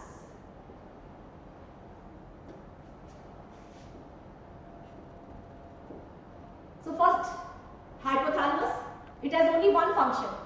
It controls the secretion of pituitary. Hypothalamus का एक ही काम है, pituitary को order देना. So why it is important? Why? Because it secretes regulatory hormones and inhibitory hormones, right? It gives direction to pituitary, यानी releasing hormones, release inhibiting hormone. Pituitary को सिर्फ order देता है, release कर दो या release को रोक दो. That's it. Its function is to give the command to pituitary. How it functions? See that if a stimulus is there, right, and some formation of some hormone is required, hypothalamus, right, it produces two types of hormone, releasing and release inhibiting. Inhibit means stop करना. Fine. किसको order दिया? Pituitary को, right? Pituitary will produce. Suppose उसने releasing hormone दिया, का order दिया, तो pituitary will release the stimulating hormone for that particular gland, and stimulating hormone will act on that gland, and that gland will produce its hormone, and it will act on the target system. Now what is important here? Pituitary is known as master gland. Her gland की functioning को ये control करता है. यानी this gland can be X, any gland. It can be thyroid, it can be pancreas, it can be adrenal, any gland, right? Just let it be X, right? So functioning is same. Stimulus will be perceived by hypothalamus. Hypothalamus ने क्या order दिया? Release कर दो, right? For example, let this gland is be thyroid. तो hypothalamus ने order दिया release hormone करने का, तो pituitary क्या hormone release करेगा? TSH, thyroid stimulating hormone. Obviously, thyroid stimulating hormone will stimulate the thyroid hormone, and thyroid hormone will produce its hormone, which is thyroxine, and it will act on the target tissues. Clear? So this is how the entire system functions. So master gland controls the functioning, and that master gets the direction from the part of the brain which is known as hypothalamus. Now suppose the function is completed, work is achieved. Now there is no need for the secretion of this hormone. So what will happen? The stimulus will be perceived by hypothalamus.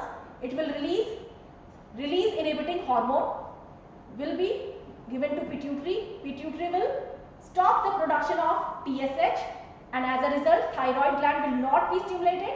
So hence no production of this particular hormone, and the action is completed.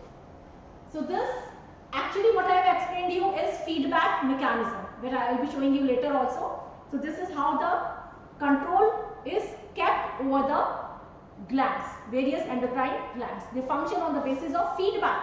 Feedback means क्या करना है, कितना करना है, right? So they function on the basis of feedback. Requirement है, so they will more hormone will be secreted, and they will be stimulated, and they will be producing their hormone. Requirement खत्म, so the production of this hormone should stop. So hypothalamus will secrete inhibiting hormone, and hence pituitary will not secrete the stimulating hormone, and hence the gland will not produce that particular hormone.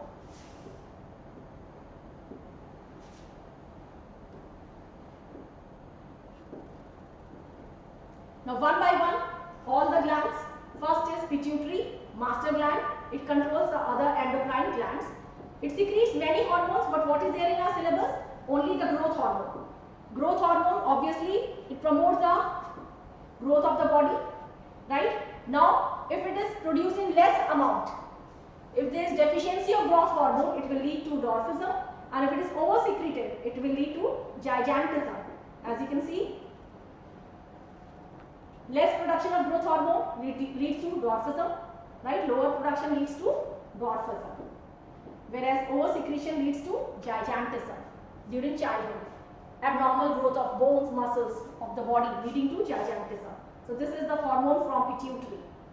Next comes the, many hormones are there, right? But we are not taking this, not in your syllabus, because it's a master gland. Obviously, it is producing all types of hormones which are controlling the functioning of rest of the glands, which you will study in higher classes. So these are the hormones by pituitary. But we have to study only growth hormone. Next comes very important, which is there in your textbook also, the thyroid gland. इस पे case based studies भी बनती हैं, right? Thyroid, 2 lobes joined by isthmus. हाँ, इसका situation कहाँ पे है? Neck में, lower part of the neck. This is thyroid.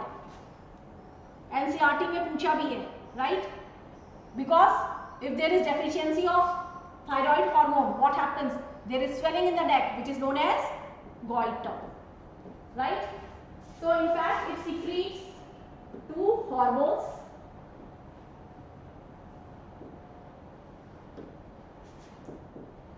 thyroxine and calcitonin. You don't have to worry about calcitonin, you just have to focus on thyroxine. Now see, this is the thyroid gland, its location, butterfly shape, 2 lobes situated in the neck region. Thyroxine, very important. Many a times case based question is asked, the doctor has advised somebody to take iodine rich diet. Why? Because iodine is an element essential for the synthesis of thyroxine, right? What is the function of thyroxine? Function of thyroxine is, wait.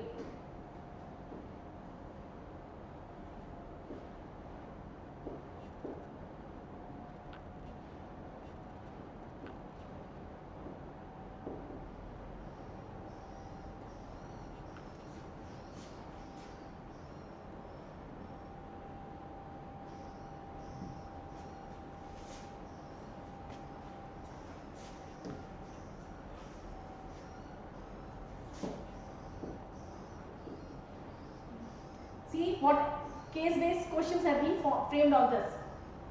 We have seen salt packets. You know, salt packets, they advertise themselves as iodized salts, namak tata, tata namak. What is peculiar about that? Iodized salt, right? Or enriched with iodine. Why is it necessary to have iodine in our diet? Because thyroxine production requires iodine. Iodine is necessary for the thyroid gland to produce thyroxine. And what is the function of thyroxine? You will write in this manner only. You will write only this. They regulate the metabolism of 3 things you eat in food: carbohydrate, protein and fat. So to provide the best balance for growth. Iodine is essential for synthesis of thyroxine. So in case of iodine is deficient, there is possibility we may suffer from goiter. One of the symptoms of the disease is swollen neck. These are the NCERT lines. Can you correlate this with the position of the thyroid gland? Yes. Obviously, it is causing the swelling of the neck. The thyroid is present in neck region. Let's see the disorders of the thyroid.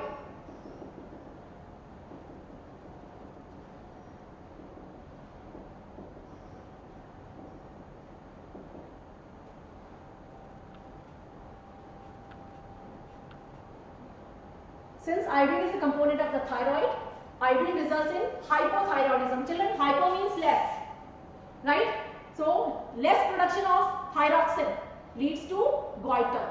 Simply goiter due to deficiency of iodine in our diet leads to enlargement of the thyroid gland. Thyroid is secreted in the neck region. Neck region is swelling. It is evident in this form.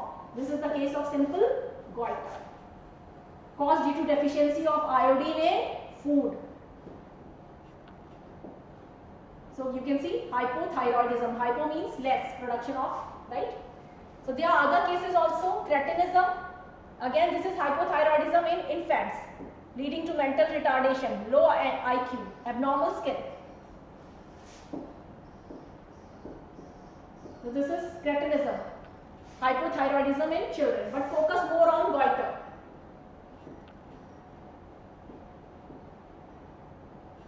This is hyperthyroidism. Hypo means overproduction. This is known as ekophthalmos, goiter. X means out. Out.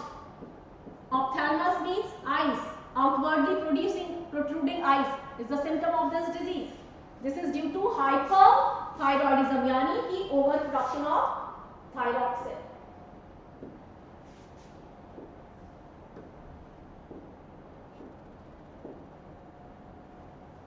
Focus more on goiter, which is there in your syllabus. So hyperthyroidism. क्या हो गया? क्यों over production हो रहा है? Sales बढ़ गए. That is because of the cancer or some other reason, right? So this is X ophthalmic goiter. आंखें बाहर को निकली लगती हैं. X means out. Ophthalmos means eyes.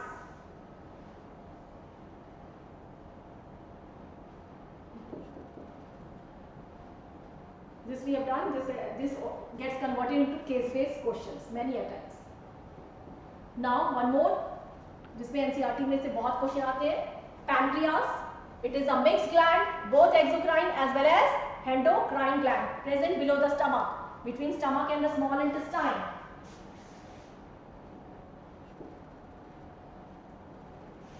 Pancreas produce a hormone, right, known as insulin, and its deficiency leads to a disease known as diabetes mellitus, which is loss of glucose through urine and formation of harmful compounds like ketone and So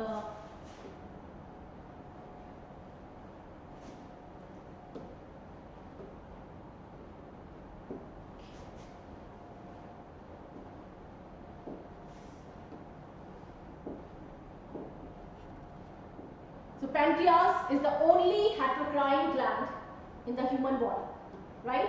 It is situated below the stomach. Hormones of pancreas are insulin. You have to focus only on insulin. You don't have to worry about glucagon. But for your information, these are antagonistic. Antagonistic means opposite in function. Insulin decreases the blood sugar level. Glucagon increases the blood sugar level. But you focus only on insulin. And remember, pancreas is the only heterocrine gland. Means mixed gland, both endocrine and exocrine in nature.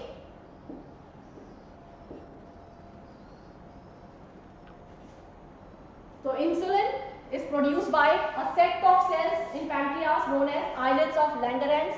It has 3 types of cells. Already you have done alpha cells, beta cells and delta cells. Alpha cells of islets of Langerhans produces insulin. Alpha cells produces glucagon. Beta cells produces insulin, right? And delta cells produce somatostatin. What you have to focus only on insulin for your exams. Right? And deficiency of insulin leads to diabetes mellitus. Very simple to remember. Insulin के injections क्यों लेते हैं? मीठा खाना मना रहता है, यानी ब्लड में शुगर का लेवल बढ़ गया है. तो इंसुलिन का फंक्शन क्या हुआ? To decrease the blood sugar level, to regulate the blood sugar level. Regulate word is related with increase as well as decrease. So you can be more specific. It regulates the blood sugar level. That is, it decreases the blood sugar level. Insulin. And deficiency of insulin leads to diabetes mellitus. Again, this is also the favorite question of CBSE. They will say, Rita's father has been advised to take the insulin injections. Can you tell which disease he is suffering from? What is its function? Likewise, from where it is secreted. So again, it is the favorite question of CBSE. Pancreas and insulin. Glucagon, you don't have to focus. That is antagonistic to insulin. Now coming to the adrenal gland. Adrenal gland, as told to you, are situated above the renal part, that is kidney. So ये भी पूछा जाता है कौन से gland paired है, कौन से single है. तो obvious kidney occurs in pair. तो उसपे जो glands होंगे, they will also occur in pair. Hormones of adrenal gland is adrenaline. It is a stress hormone.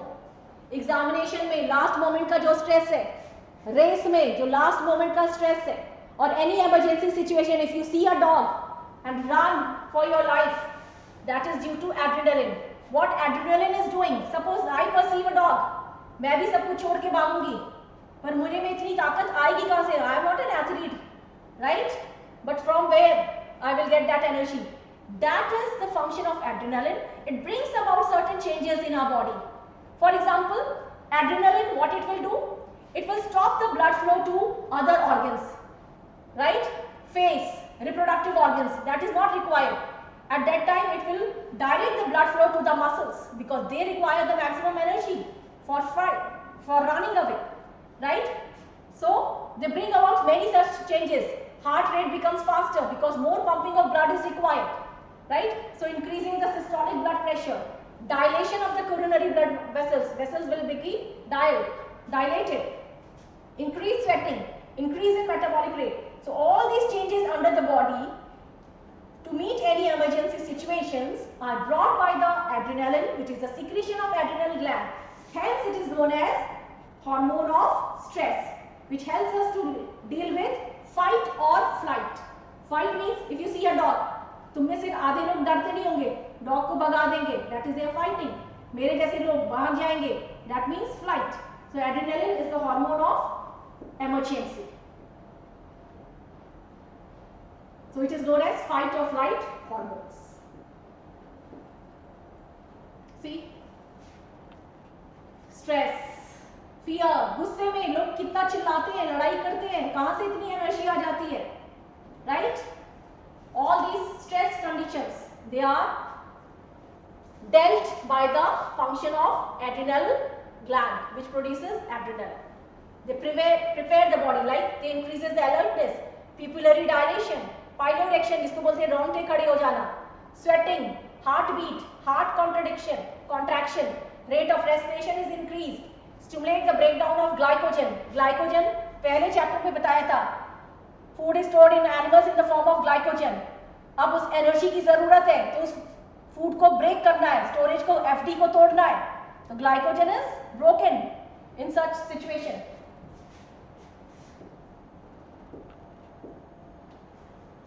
Right? Thereby, glycogen is, glucose was stored in the form of glycogen. Glycogen टूटा तो किसमें convert हुआ? Glucose में. And also stimulate the breakdown of lipids and proteins. So these changes in our body to meet any emergency situation are caused by adrenaline. Hence, it is the hormone of fight or flight. Many of you can correlate with this. So let's see the NCERT line. इसमें बहुत अच्छे questions बनते हैं, right? How are such chemical or hormonal means of information transmission used in animals? Why do some animals? They have taken the example of squirrel. We are talking about human. Same squirrel में भी same endocrine system है. So don't get confused, right? इन्होंने क्या बोला है कि एक squirrel है, right? वो कैसे एक emergency situation को deal करेगी? NCERT ने ये बोला हुआ है. The two alternate activities are also different. Let's see.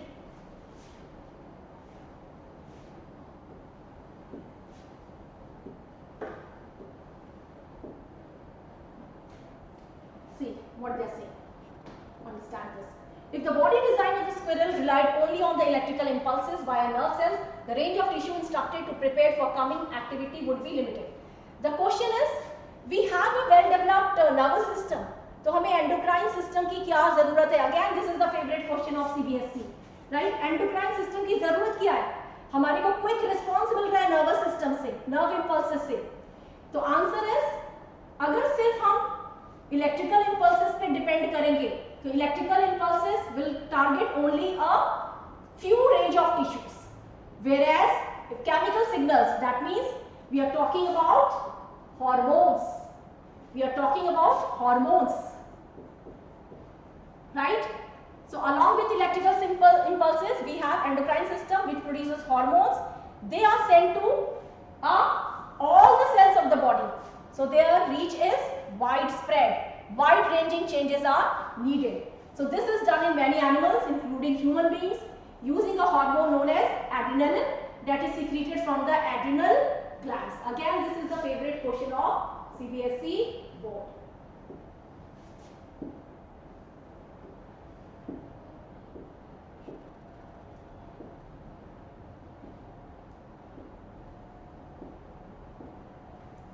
Please, this has been asked. Have a look. What are the changes brought by the adrenaline? Right? What happens? Adrenaline is secreted directly into the blood, and what it does, the target organs or the specific tissues is heart, उस पे ये act करेगा. Heart पे क्या असर आएगा? heartbeat will be faster, resulting in more supply of oxygen to our muscles. तो adrenaline का पहला effect किस पे है? Heart पे. Heartbeat बढ़ी मतलब pumping of more blood and more oxygen is available to muscles. This is one. The blood to the digestive system and skin is reduced. उस समय those systems do not require in case of emergency, right? Due to the contraction of the muscles around small arteries and these organs. बोलते हैं ना डर से चेहरा पीला पड़ जाता है, क्यों? Because blood supply is reduced to the skin, right? So this is the second effect of adrenaline. This diverts the blood to our skeletal muscles. तो जहाँ पे सबसे ज़्यादा ज़रूरत है blood को भेजने की, digestive system पे रोक दिया, skin पे रोक दिया, और कहाँ भेजा? Skeletal muscles पे, because muscles are functioning in case of emergency for running or any other action. This is third. Fourth, breathing rate is also increased because of contraction of the diaphragm. You know, when the diaphragm contracts, the volume decreases, right? So rate of breathing is increasing, and all these responses together, all these collectively enable the animal body to be ready and to deal with the emergency situation. Such hormones are part of the endocrine system, which constitute the second way of control and coordination in our body. First way is nervous system. These constitute the second way of control and coordination in our body. So all these lines are very, very important.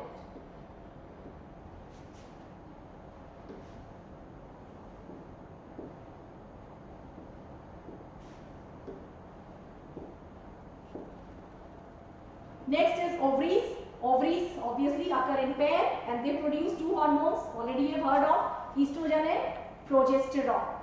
Estrogen are responsible for the development of secondary sexual characters in females. Progesterone, please remember, pro means before, first, gestation period. So this is the hormone of pregnancy which prepares the uterus for receiving the embryo, whereas estrogen is responsible for development of female secondary sexual characteristics. So please write the answers in proper scientific technical language.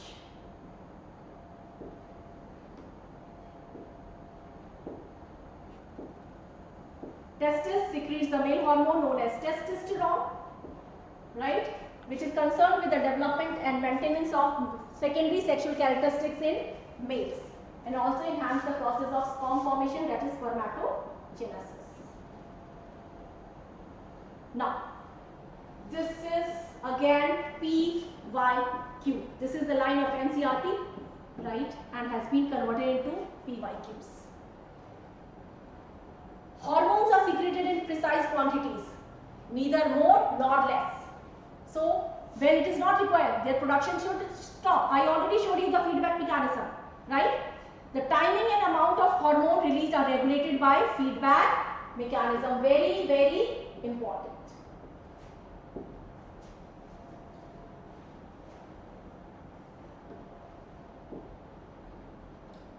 This is given in your NCERT. I have converted this into a flow chart. I'll show you.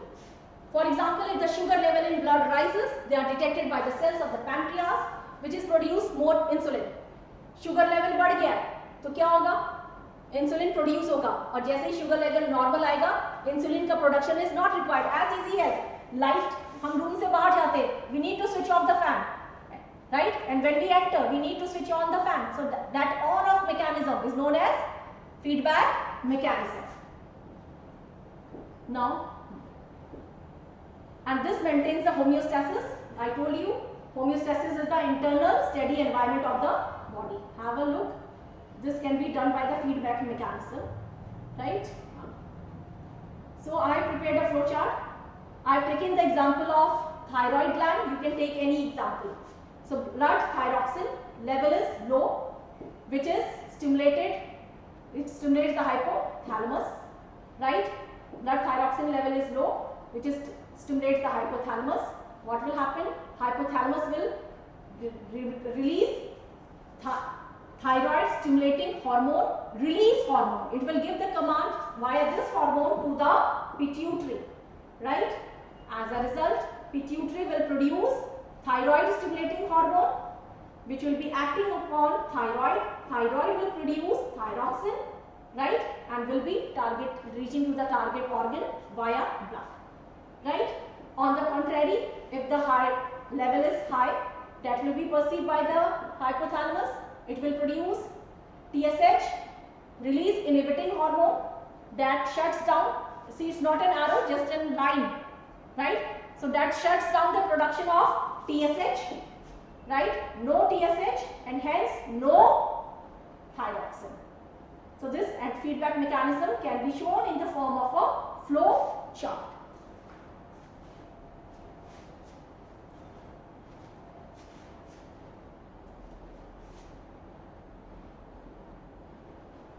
A quick summary of all the hormones. Pituitary is the master gland at the base of the brain, secretes many, but you have to study only growth hormone, right, which stimulates, controls the activity, controls growth. Thyroid situated in the neck region, thyroxine, right, you have to write, it regulates the metabolism of carbohydrate, protein and fats. Adrenal secretes adrenaline, controls, brings about so many changes in the body. Pancreas secretes insulin, which lowers down the blood sugar level and its deficiency causes diabetes mellitus. Mellitus लिखना है तो better because two types of diabetes are there. Diabetes mellitus जो sugar की बीमारी है and other type is insipidus which is not there in your syllabus. But if you are writing only diabetes, that will also do.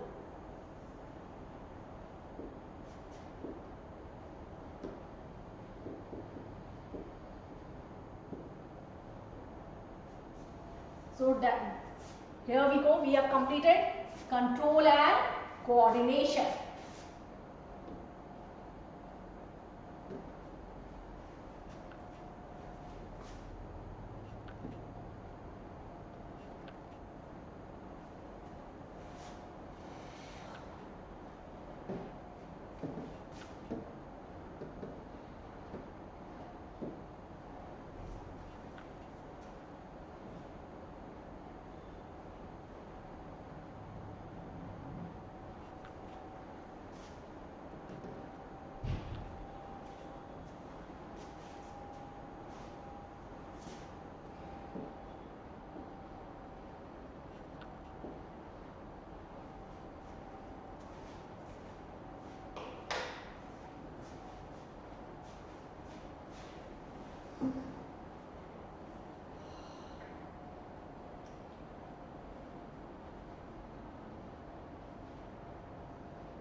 Now coming to the last chapter of biology. How do organisms reproduce? Now children, in this chapter, even the introductory part is quite important. We mostly focus on reproduction in humans, reproduction in plants, but many questions and tricky questions have been framed from the introductory part. So reproduction is the property of all living organisms. Life begets life. All living organisms produce their young ones which are similar to them. Reproduction is the process of producing offsprings that are biologically and genetically similar to the parent. Now, basic question. Why do organisms reproduce? Even it's not a life process. Life process was required for maintenance of life. And from childhood you have studied all living organisms reproduce. So why organisms reproduce? Is it required for their survival? So reproduction is not necessary to maintain the life of an individual organism, unlike the other life processes like nutrition, respiration or excretion. Even if an individual is reproducing, it is spending its energy, ATP, right, in the process, and it is not helping its survival. So why should an individual waste energy on a process that does not need to stay alive. So remember, reproduction is not life process. It is responsible for the maintenance of species on earth. So it is a process by which individuals produce individuals of the same kind and which is required for the existence of life on earth. So what is reproduction? Means reproduce.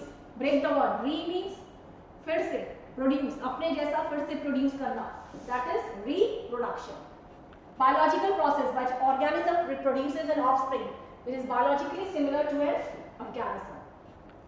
It ensures the continuity of species generation after generation. It is the main feature of life on earth. Right? Now, do organisms create exact copies of themselves? Again, this is from your NCERT and many a times has been asked. Right? So, organisms look similar because their body designs are similar. Like, अगर हमें कोई चीज बनानी है, तो अगर हम same raw material use करेंगे तो वो चीज उसके जैसी बनेगी. Like, मेरे को कोई ग्रीटिंग कार्ड बनाना है, सेम बनाना है, मेरे को कुछ सैंपल दिया गया है, so I need to buy the same material. So same way, when an organism is reproducing, right, the organism which is formed looks similar because the body designs are similar. Body designs are similar because they are made on the basis of the same blueprint. Like in our buildings, all the flats are similar because their blueprints are same, right? So where is this blueprint stored in our body? This blueprint is stored in our body in the DNA. All this information, what we say, genes. Genes mein hai, right? So these genes are the blueprints which are stored in the DNA. The DNA is the information of source for making proteins. Proteins are the raw materials of which our body is made up of, right? And that is in accordance with the genetic code. So the information is changed a bit.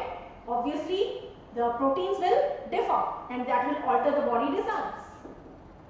So, a parent cell, right? What it does? It replicates its DNA. एक cell अपने जैसा एक और DNA बनाता है, right? That is known as DNA synthesis or DNA replication, which is passed on to the daughter cells. This is what occurs during a cell division, right? Now, does cell have only the DNA or the nucleus? No, it has all the cellular parts. So many parts you have studied in 9th standard, cell organelles. So apart from DNA, all the organelles are replicated. यानी सारे organelles की copy बनती है और DNA के साथ साथ बाकी सारे organelles की copy भी it is distributed among the two daughter cells. So please understand, when we say division, it means distribution, right? Organelles are duplicated, duplicate copy बनाई और फिर दोनों को एक एक दे दी. Divide आधा आधा नहीं किया, जो था सेल के पास जो भी DNA था, सारे ऑर्गेनेल्स थे, mitochondria, lysosome, whatever, Golgi body, सबकी डुप्लीकेट कॉपी बनाई और DNA समेत दोनों सेल में डिस्ट्रीब्यूट किया. That is cell division. So biology, you have seen, division means multiplication. A cell is dividing means cell is multiplying in number. So the basic event in reproduction is the creation of a DNA copy, and along with DNA, all the parts of the cells are replicated, and obviously these are the chemical reactions are involved. Again, it's a long process. DNA replication you will study in higher classes, right? DNA copying is accompanied by the duplication of other cell organelles as well, right? And it gives rise to, eventually it gives rise to two new cells. So are the two cells formed are identical? No, they are similar but they are not identical. हम बात कर रहे हैं copy बनाने की. अगर मैं आपको एक पेज कॉपी करने को दूं, मेरा लिखा हुआ, you will copy it but you may make minute mistakes. तो जो आपने कॉपी बनाई है, क्या वो मेरे से आइडेंटिकल है, मेरे लिखे हुए पैराग्राफ से? No, it may be similar but not identical because you may have made few spelling mistakes. Same way, जब DNA की कॉपी बनती है, there are chances कि उसमें कुछ mistake हो, inaccuracy हो, right? And that अगर थोड़ी inaccuracy हुई, that won't matter. और धीरे धीरे ये generations में pass on होता जाएगा, and ultimately this accumulation of inaccuracy in DNA copying will lead to variation, which is the essence of evolution. So no biochemical reaction is absolutely reliable, not even DNA copying. There may occur some variations each time, and that will lead to variation over a period of time, million years के बाद. It may not be identical to the original. So DNA copying creates similar cells but not identical cells. So two daughter cells during cell division are similar but not identical. So similar but not identical, because DNA copying is a biochemical process and it may have some errors. So accumulation of error in DNA copying leads to variation.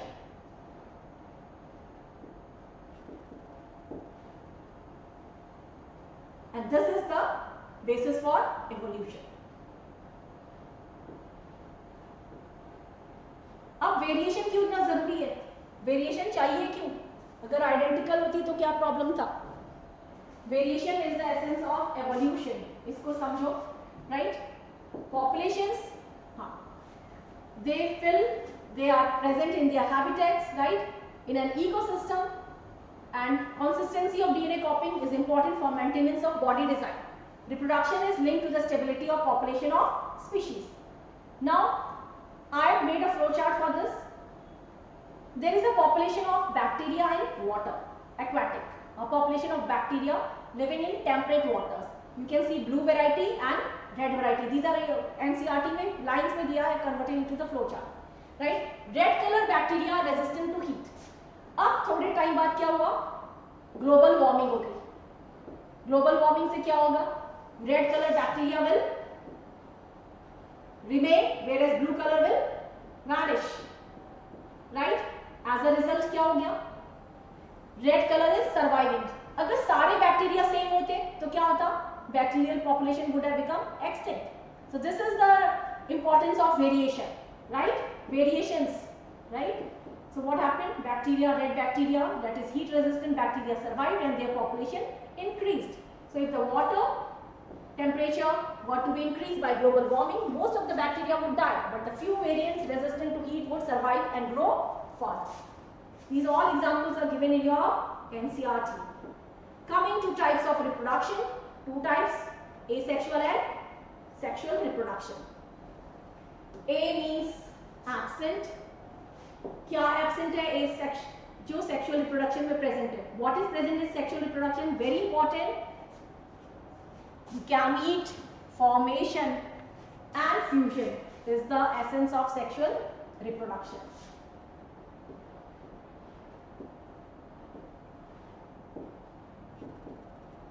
So asexual reproduction involves only one parent. There is no formation and fusion of gametes. Young ones formed are almost identical to each other as well as to the parent cell. Asexual reproduction occurs during favorable conditions and when there is abundance of food. Faster method of reproduction. Now asexual reproduction types which we have to study: fission, budding, vegetative propagation and regeneration. ये हमें पढ़ने हैं spore formation. These are in your syllabus.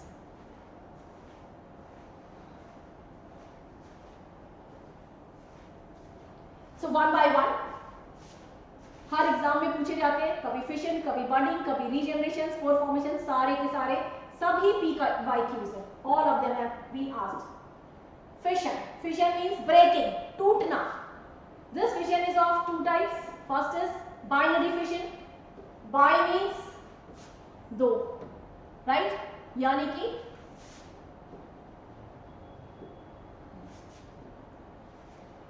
seen in bacteria, protozoa like amoeba and paramecium, right? In this, so what is in your syllabus? In your practical also, binary fission in amoeba. If you have seen the amoeba, right, irregular in shape, right? This is nucleus and just the cytoplasm. What will happen? It will grow in shape, right? After attaining maturity, it is asked which part. It simply as a nucleus and cytoplasm. तो पहले क्या divide होगा? भाई divide होना है ना? तो first of all, nucleus divides first. Nucleus elongates. उसमें एक constriction appear होता है. उसके nucleus में, right? right? Nucleus constriction, and gradually this constriction will deepen. So what will happen? We get the two nuclei, right, and cytoplasm accumulates around them, and finally leading to the formation of two daughter amoebae. So what divides first? Nucleus divides first. Division of nucleus, carrying words. You know, carrying means nucleus. Kinesis means division, followed by cytokinesis.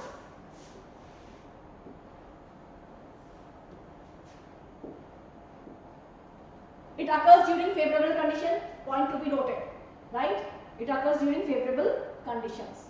So you draw the diagram and keep in mind you need to label the diagram. Otherwise it is not a diagram, it becomes a picture or a photograph.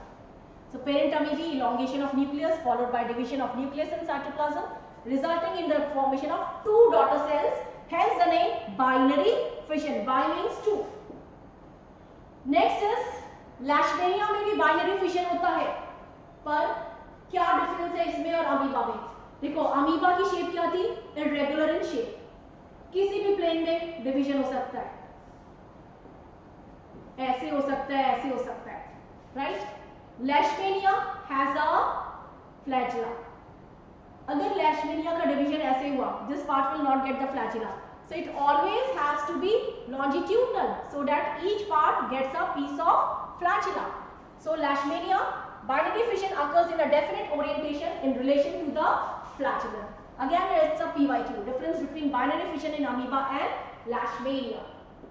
So two examples of binary fission, amoeba and Leishmania, and remember the difference between the two. Leishmania is a protozoan which causes a disease known as Kala Azar, has a whip-like flagella. Whip means coda. You know what is flagella? Whip. Chabuk. Now second type of fission is multiple fission. Multiple, binary means two, so multiple means many. Obviously the daughter cells will be more than two, hence known as multiple fission. Classic example is malarial parasite, that is Plasmodium, जो कि malaria cause करता है. And I hope you all are clear कि mosquito never causes malaria. Malaria is caused by Plasmodium. Mosquito is just a vector to the Plasmodium.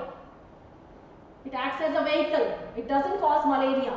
Plasmodium causes malaria, and we have to study here as an example for multiple fission. Seen in Plasmodium or malarial parasite, and this occurs during unfavorable conditions, whereas binary fission was during favorable condition. What happens? I'll show you in the diagram, right? It occurs during unfavorable conditions. So this cell, again single cell, forms a cyst formation around the cell, right? Cyst. It forms a thick covering, and inside this nucleus and the cytoplasm is dividing. So many daughter cells are produced by multiple fission. Fission means simply tootna, right? And ultimately on the availability of favorable conditions, this may break open, cyst breaks, and these daughter cells are released. So एक plasmodium से many daughter cells are produced. So this is example of multiple fission in Plasmodium.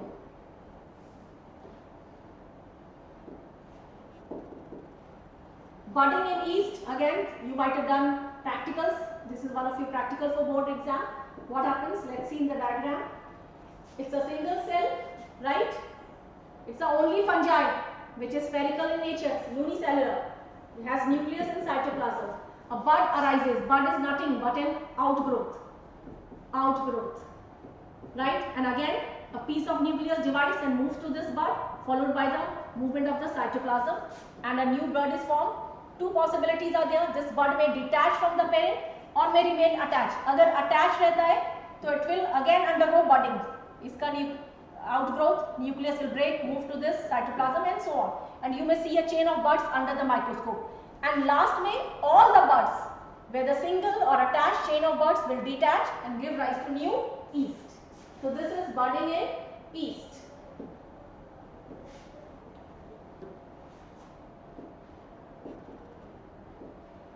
Now, please remember, जो अभी तक हमने किया, that was asexual reproduction in unicellular. Now moving to asexual reproduction in multicellular. First is fragmentation. Again, fragmentation means breaking, right? Classic example is Spirogyra, right? Diagram. Spirogyra is a simple algae having name Spirogyra because of spirally arranged chloroplast. It breaks after attaining the maturity. It breaks and each part can grow into a new Spirogyra, right? So this is fragmentation in Spirogyra. It's multicellular. Regeneration. Re means actually it is not a proper mode of reproduction. It is ability of the organisms to develop their lost part. But when the body design is very simple, like planaria, इसकी body बहुत ही simple है. What happens? If this is planaria, right? It is cut into 3 parts. Upper part, middle part and lower part. Upper part क्या करेगा? Middle part और lower part regenerate करेगा. तो automatically एक नया प्लानेरिया बन गया. मोड ऑफ रिप्रोडक्शन नहीं है, but by default it is forming a new organism. Middle part क्या रीजनरेट करेगा? अपर पार्ट और लोअर पार्ट. बाय डिफॉल्ट बन गया new planaria. Lower part will regenerate middle part and the upper part and leads to formation of new planaria. So it is resulting in the formation of new planaria. Hence this can be considered, but it is not a regular mode of reproduction.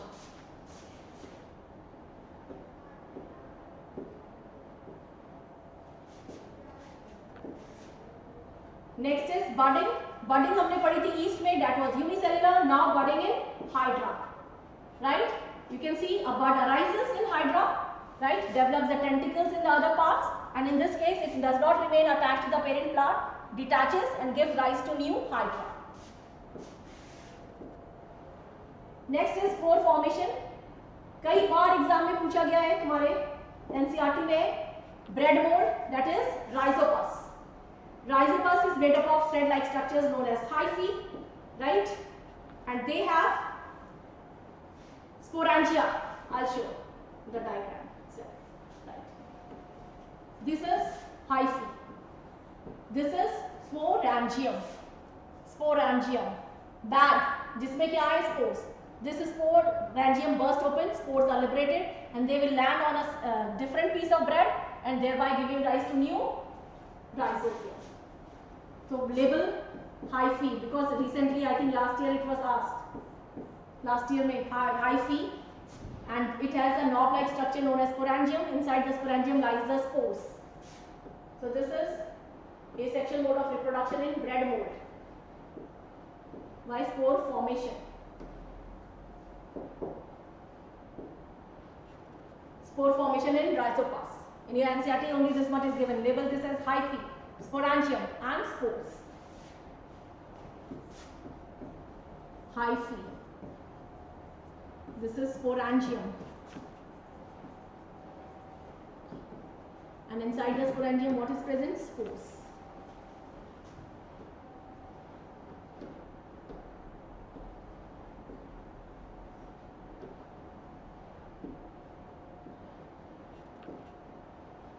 Now coming to vegetative propagation.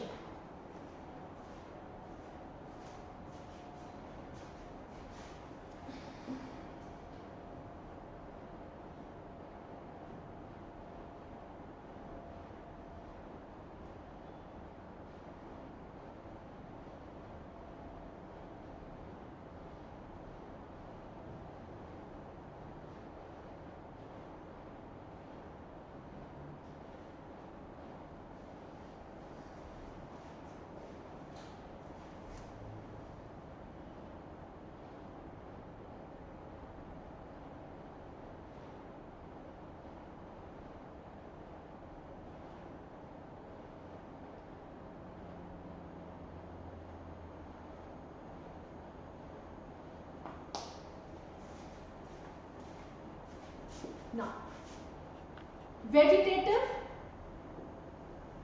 reproduction in plants. Vegetative propagation is a mode of asexual reproduction in plants. Why we are calling it vegetative? Because any part of the plant except flower is said to be vegetative plant. You all know sexually reproductive part is flower. तो flower को छोड़ के किसी भी part से reproduction होता है, be it root, stem, leaves, it will be vegetative propagation. This term is used for plants, not for animals.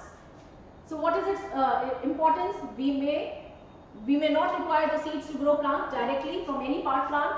A new plant can be propagated. It will be bit faster, and the new plants will be similar to the parent plant. So these are the advantages of vegetative propagation. So vegetative propagation can be by root, can be by stem or leaves, but not the flower. So two types, natural and artificial. Artificial done by the gardeners, naturally occurring, right? And tissue culture is also one of the vegetative propagation. So in this, it can be by roots. In fact, some plants roots develop the adventitious roots. For example, right? Any root is there. From that, new roots develop. That will lead to the formation of the new plant. That is vegetative propagation by roots. For example, sweet potato and dahlia, they are underground roots. They form new buds, and that is vegetative propagation by roots. Remember the examples. Same, vegetative propagation by stem. Remember, sweet potato is root, whereas potato is underground stem, right? So stem, new stems are formed from the stems which are growing horizontally, right? Runners, creepers, that is the example of vegetative propagation by stem. Cynodon, Cynodon यानी जो grass होती है, धूप grass जो garden में लगाते हैं, वो फैल जाती है. Why? Because of vegetative propagation by stem. Mint is पुदीना. This is example of vegetative propagation by stem. You know, potato is an example of stem. It is an underground stem. Same, onion, garlic, they are also underground stem. Vegetative propagation by leaf, very well given in the your NCERT. A bryophyllum leaf, right? You need to know the example. They have buds in their margins. They have buds in their margins. Suppose this leaf detaches from the parent plant, this falls on the ground, this will detach, and these each bud which are present in the margin of the leaf will develop into a new plant. So this is an example of vegetative propagation by leaf. Bryophyllum, begonia.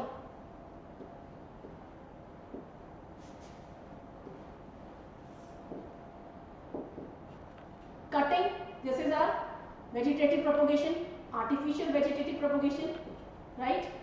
A stem is cut, grown, later on it develops the rootlets and the proper roots. This is an example of vegetative propagation by stem. Grafting, what happens in grafting? Two plants are taken, right? Two different plants are taken.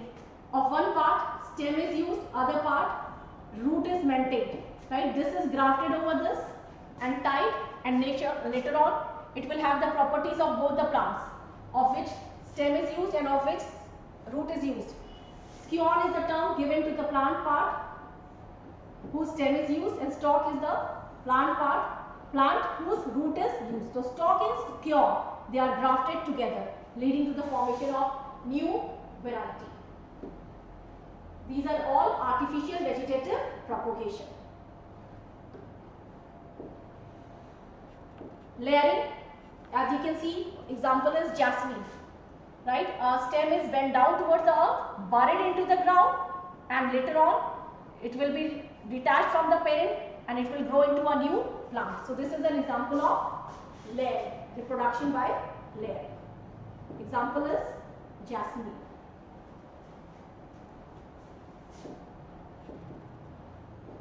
Tissue culture. Till now we were studying about the propagation from a part of a plant, be it root, stem or leaf. Now we are talking about developing new plants, and not only one or two, many thousands of plants at a time, simply by using some cells or tissues. And obviously it's a lab process done in the lab. You can see samples of tissues are taken, grown in sterile conditions in lab, and today only we have studied about the phytohormones, plant hormones. For example, auxins, cytokinins, they will be added, resulting into the growth, developing into the tiny plantlets, and after that these plantlets will be transferred to the field and will give rise to many plants. So from some cells, many plants can be developed. So this is tissue culture. What is its advantage? Frequently asked, right? Plants that are produced with vegetative propagation grow faster than those that are produced with sexual reproduction. It is faster process. They have fruits and flowers ahead of time. They are produced exactly the same characteristics of the parent plants because it is asexual reproduction.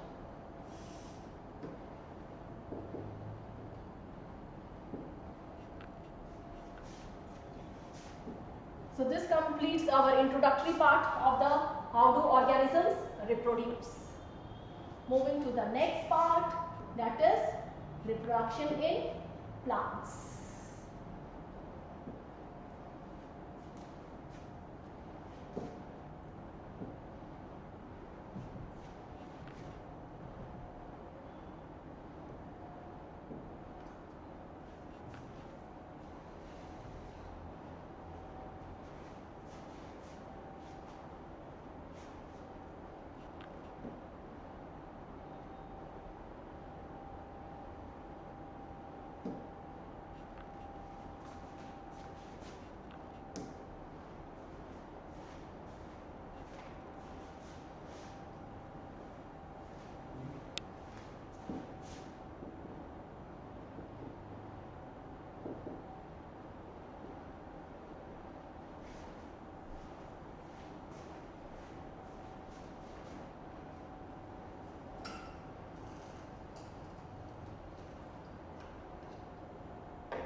Now moving to the sexual reproduction. What is sexual reproduction? Sexual reproduction involves process of fusion of haploid gametes resulting in production of a diploid zygote. Please understand this point. What is haploid? What is diploid? Gametes are haploid, means having half the set of chromosomes, half the number of chromosomes. Diploid means having complete set of chromosomes. Complete set of chromosomes. Diploid is represented by di means 2, 2n. Haploid को हम denote करते हैं n से, right? So when n and n fuse, they produce 2n, right? So that is the property of sexual reproduction.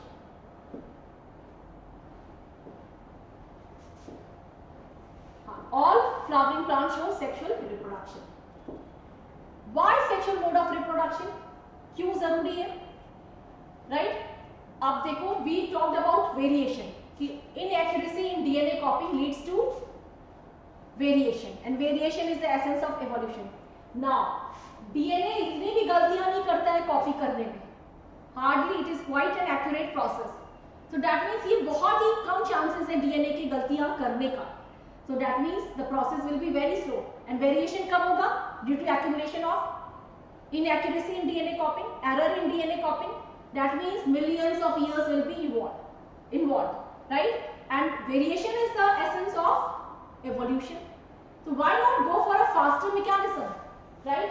कि rather than wait करे कि कब DNA गलती करे, right? If we are involving two different individuals, A and B, right? Inka cellular components, when mixed together, will lead to variation. So sexual mode of reproduction provides variation at a faster pace. Hence it is essential. So the creation of two new cells involves the copying of DNA as well as the cellular apparatus. And it is quite accurate. It doesn't commit so many mistakes like us. So what is the faster mode of variation, creating variations? That is sexual reproduction.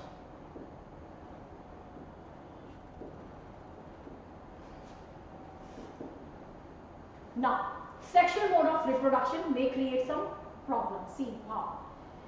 Taking an example of human beings have 46 chromosomes. If this is one human being, one male, one female, right? Sexual reproduction occurs.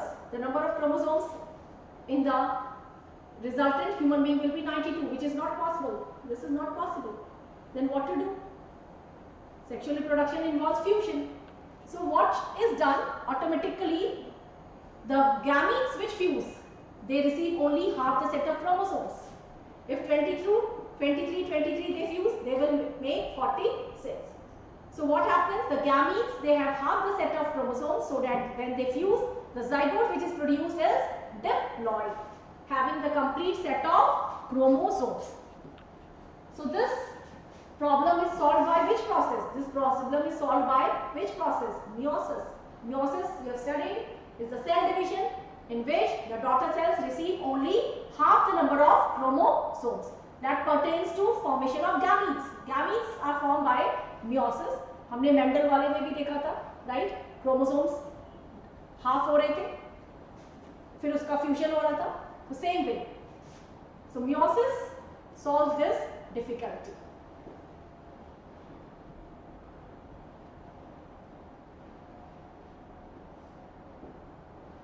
So male reproductive organs, remember, organs which produce gametes are diploid. Female reproductive organs may be testes, that is ovary, producing sperms by meiosis, that is male gamete. They produce eggs by meiosis, that is female gamete.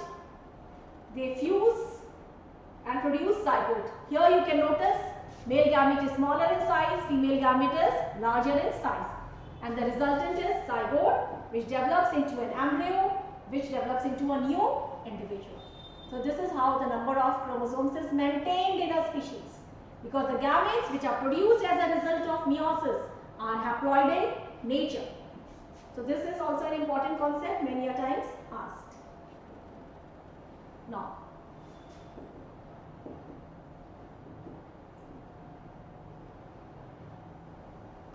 so male germ cell, that is male gamete.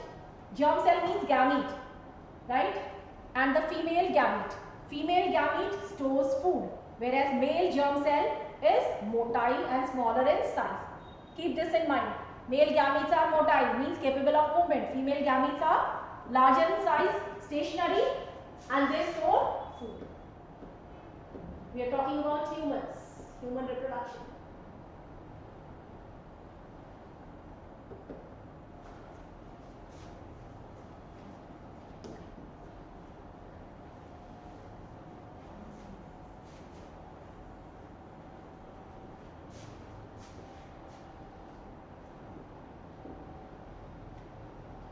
So coming to sexual reproduction in plants, the sexually reproductive part of the plant is known as flower, right? Some flowers have both male and female reproductive part, both stamen and pistil, bisexual flowers, many a times asked in CBSE, examples you need to know, right? And when they contain either of the two, they are said to be unisexual flowers.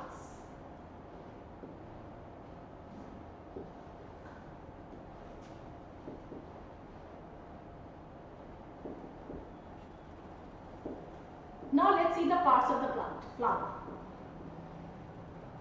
Flower consists of a stalk which is known as pedicel, and then lies a bit flattened part which is known as receptacle or thalamus.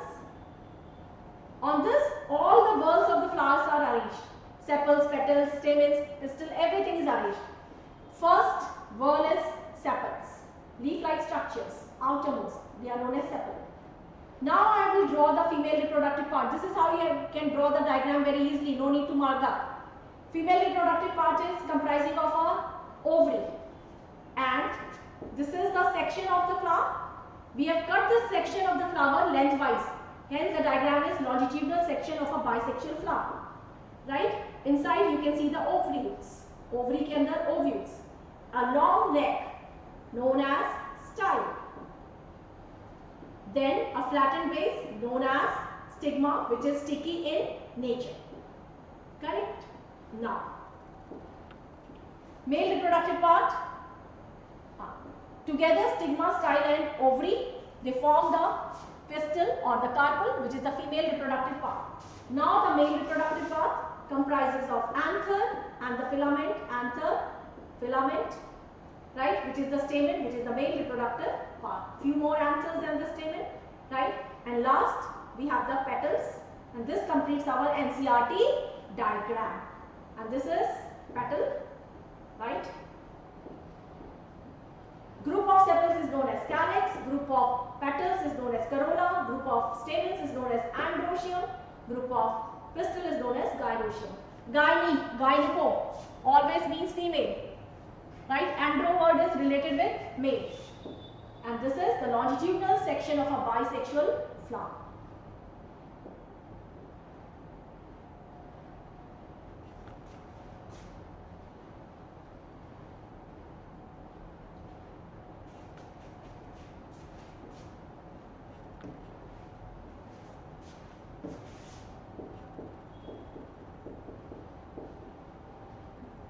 This is the question pre-YQ. Draw the longitudinal section of a flower and label the following parts. You have to label the parts and tell which part produces pollen grain. That means wherever you have labeled anther, वहाँ पे box बनाओ और लिखो anther, the part that produces pollen grain. This is anther. Part that transfers male gametes to the female gametes. Style. Part that is sticky to trap the pollen grains. Stigma. Part that develops into fruit. Please remember, ovary develops into fruit and ovules develop into seeds. This is also many a times asked.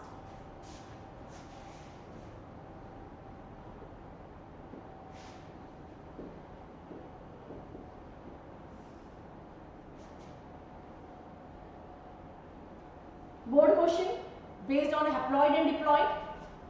A tobacco, male gametes have 24 chromosomes. So gametes are haploid. That means N is equal to 24. Number of chromosomes in egg. Egg is also haploid. So how many chromosomes? 24. Zygote is diploid, 2N. So it will be 48. Leaf of the cell is also diploid. It will be 48. And for your information, endosperm is triploid. So 3 into 24. 72.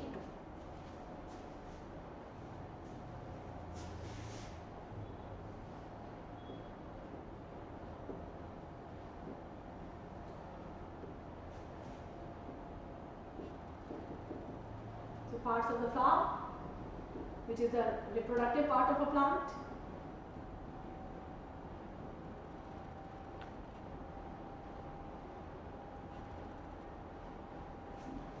Please remember these two examples. कई बार पूछे गए difference between bisexual and unisexual. Example of bisexual, hibiscus and mustard. Unisexual, papaya and watermelon. Just 4 examples you need to learn, 2 each. Parts of flowering plants in their function. Receptacle means reception. Reception पे क्या है? सारे parts arranged है. All the floral parts are arranged. Sepals, green light, outermost layer. Wall. So its function is to protect the flowers in the initial stages, which is in the form of a bud. Next, petals.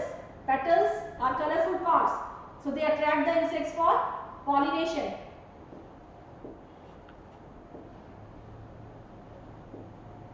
Next is stamen, male reproductive part, comprising of anther and filament. Produces male gametes, which is the male reproductive part. Produces pollen grains. Please remember, pollen grains are the male gametes.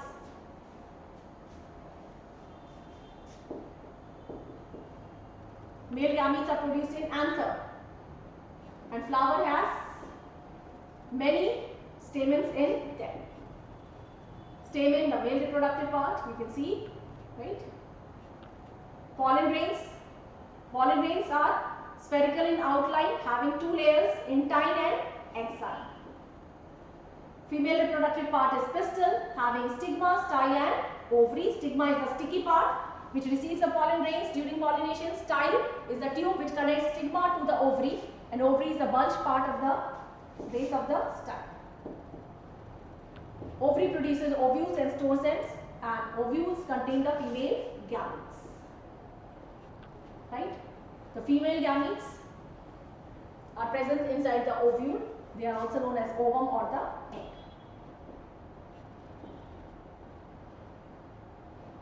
So female reproductive part has two names, pistil as well as the carpel. So new plant seed is formed by the seed, right? And this formation occurs in two steps, pollination and fertilization. Pollination is the process by which the male and the female gametes meet. They reach, right, and form the zygote. So what is pollination? Simply the transfer of pollen grains from anther to the stigma of a flower. Two types of pollination, self-pollination as well as cross-pollination.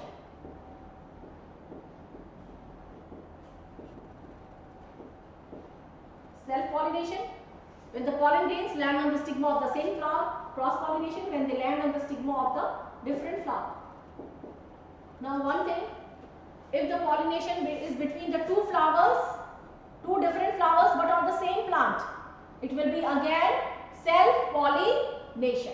So self-pollination has 2 points, transfer of pollen grains from anther to the stigma of the same flower or from anther to the stigma of the different flower but on the same plant, because genetically both the flowers are similar. That is self-pollination. And cross-pollination, transfer of pollen grains from anther of one flower to the stigma of another flower on a different plant but of the same species. See how the pollen grains, they are carried by insects, insect pollination. It will be visiting another flower, right? Pollen grain germinated, pollen tube emerged, under the chemotropism entered the ovule, right? Discharged the male gamete, fusion takes place, zygote is formed, and then all the parts wither and fall off. जितने भी तुम्हारे sepal petals सब झड़ जाते हैं. What remains? Fertilized ovary, which gets converted into fruit, and ovules get converted into seeds. So what is fertilization? After the pollen grain falls on the stigma, next step is fertilization. That is fusion of male and female gamete. So double fertilization occurs in angiosperms.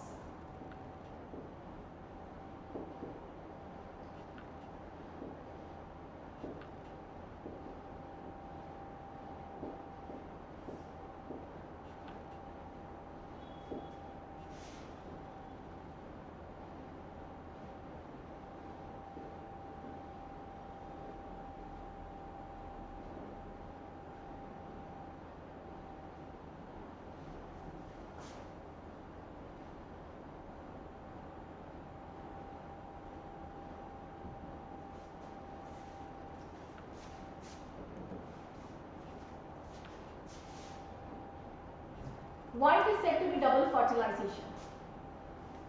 See what happens. This is stigma, this is style, and this is ovary. Right? Inside ovule is there. So when pollen grains germinate, right, they discharge their male nuclei. This nuclei will again undergo mitosis. It will form two, right? That means two male gametes are entering the pollen tube. Here you will have egg, and here you will have two polar nuclei. So one of the male gamete will fuse here, right, and this one will fuse with this two. इन दोनों के साथ fuse करेगा. तो यहाँ पे this is syngamete. इससे बना zygote, which is 2n, which develops into new plant, embryo. यहाँ पे 3 cells are fusing together, right? It is known as triple fusion. 3 cells fuse कर रहे हैं, एक मेल गैमीट और टू पोलर न्यूक्लियाई. इससे बनेगा एंडोस्पर्म, जो अभी क्वेश्चन में तुमने किया था, triploid, right? Obviously triple fusion से बना endosperm which is triploid, right? And give this provides nutrition to developing embryo. So hence two fusions are taking place, hence triple fusion and syngamy. It is known as double fertilization, which is found only in angiosperms.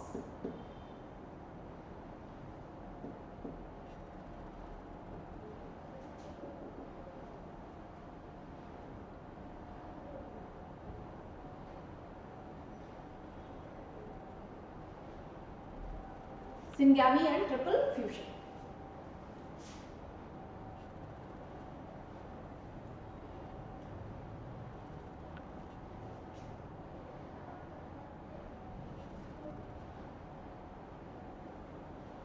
During these events, ovules develop into seed and ovary develops into fruit, and rest all the floral parts they wither and fall off. Now seed formation, ovules develop into seed. See the structure of the seed. Seed has outer covering known as testa and tegmen.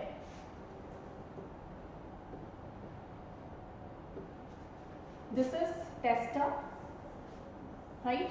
Seed coat. Together they make the seed coat. It's a dicot seed having two cotyledons, 1 and 2, which stores food, right? And first of all, a radicle germinates. कभी भी sprouts देखा होगा, you might have seen like this. So radicle, which is the future root, emerges, followed by plumule, which is the future shoot. This has also been asked in previous year question. So this is the structure of the seed from which the new plants arise.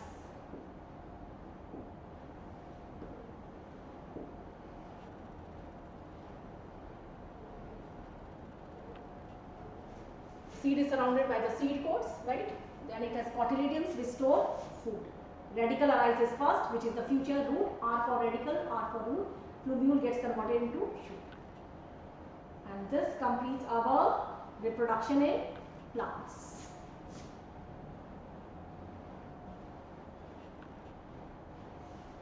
Now the last part, human reproduction.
Starting with reproduction in human beings.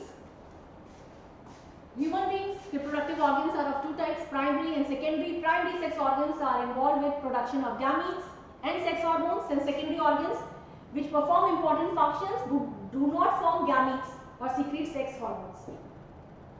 Now, reproductive organs have another name known as gonads. Testes in males are gonads, ovaries in female are gonads, and they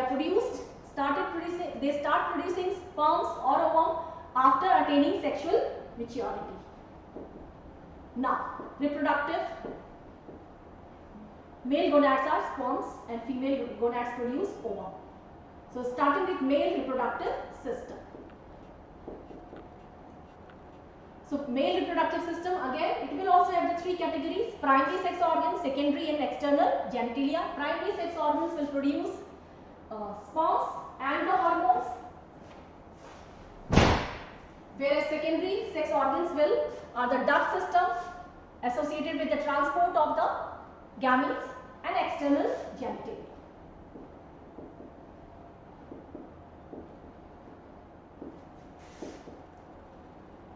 So male reproductive system, let me show you the diagram, right?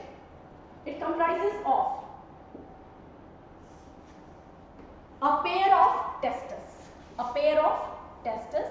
From each testis arises a duct known as sperm duct or vas deferens, right? It moves up into the abdomen, takes a turn from the ureter. You can imagine kidneys over here, right? Ureter of the kidney moves down, right? And this is moves into the urethra, right, which opens outside. Now, there are three types of glands. One is seminal vesicles. These are a pair of glands. Single gland known as prostate gland, and then two glands which are drawn in NCERT but not labeled, bulbourethral glands, also known as Copper's glands. So three glands are there: seminal, which is paired, bulbourethral or Copper's, which is also paired, and a single prostate gland.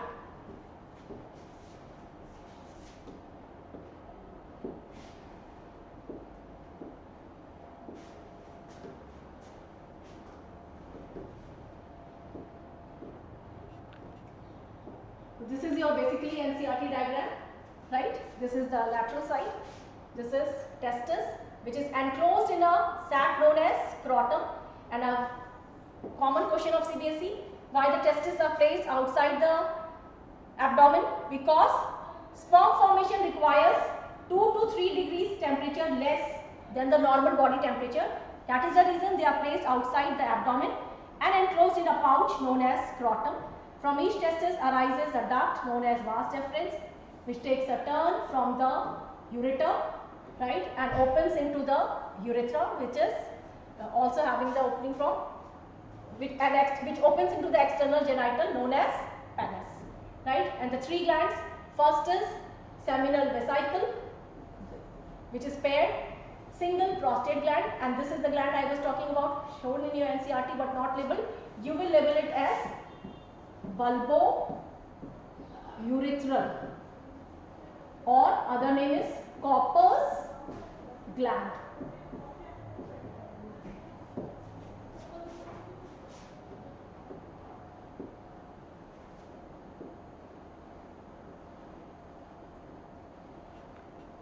So testes are located in the scrotum, right? Why? Because scrotum provides a temperature lesser than 2 to 3 degrees centigrade than the normal body temperature, lower than normal body temperature.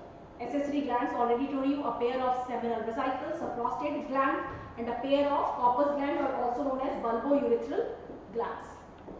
Their secretions are collectively known as seminal plasma, right? That is semen. So sperm ducts, that is vas deferens, what is their function? They carry sperms from testis to urinogenital duct. Seminal vesicles are a pair of glands located at the posterior surface. Duct from each seminal vesicle joins a sperm duct before it unites the urethra.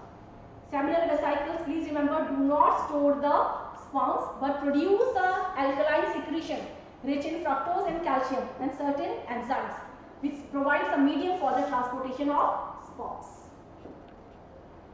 The mixture of this fluid and the sperms together is known as seminal plasma, right, which carries the sperms to the female reproductive tank. So seminal plasma along with the sperms is known as semen. Function of prostate gland is bile structures. It pours an alkaline secretion into the semen. Secretion is alkaline, right, thick milky alkaline, which contains chemicals essential for motility of sperms.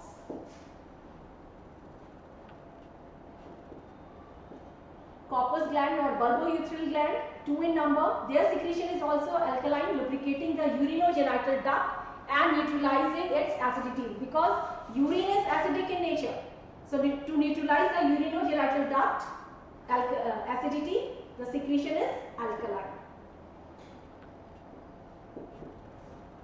External genitalia is penis, made up of erectile tissues, helps in erection of the penis to facilitate insemination. Now structure of sperm. The structure of the sperm comprises of 4 parts. First is head. You can see a head, right? Neck, middle piece. So this is head, and you can see it is pointed. This pointed part penetrates the ovum.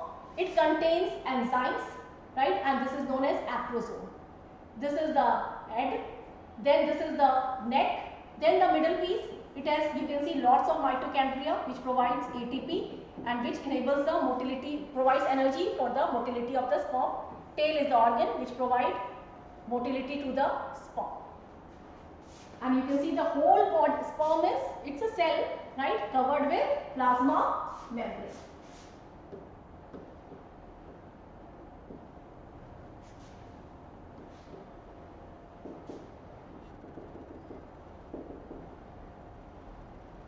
So head contains many enzymes located in acrosome which penetrates the ovum.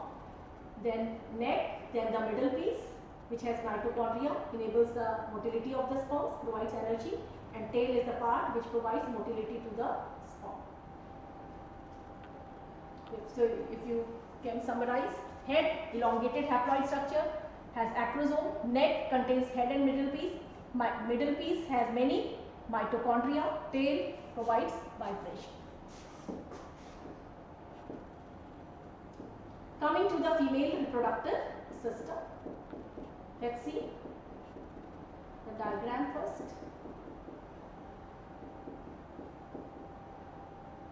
Okay, female reproductive system comprises of a pair of ovaries. What is the function of ovaries? They produce ova and also secrete, remember, the 2 hormones, estrogen and progesterone. Ovaries produce ova which are carried by fallopian tube arising from each of the ovary. Obviously, ovaries are in pairs, so do the fallopian tube. They originate from the uterus and extend up to the ovary. And uterus is the pear-shaped hollow structure where the development of the fetus takes place. Cervix is the lower part of the uterus and vagina is the tube-like structure where the sperms are discharged and also acts as the birth canal. So this is the diagram. Female reproductive system consists of a pair of ovaries. See, one ovary, second ovary. From each ovary arises this is the fallopian tube. This is the fallopian tube, right, which leads to the uterus. This is uterus, right, and this opens into the cervix and that opens into the vagina. You can also see the uterus wall is very, very thick, right, which is made up of 3 layers. Outermost periometrium, middle is myometrium, and the innermost is endometrium, which is richly supplied with blood because the development of the fetus takes place in the uterus.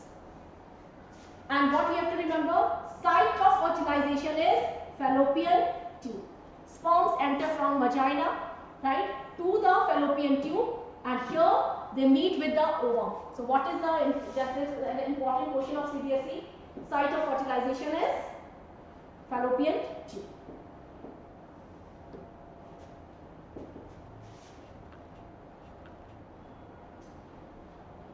Two hormones are also produced.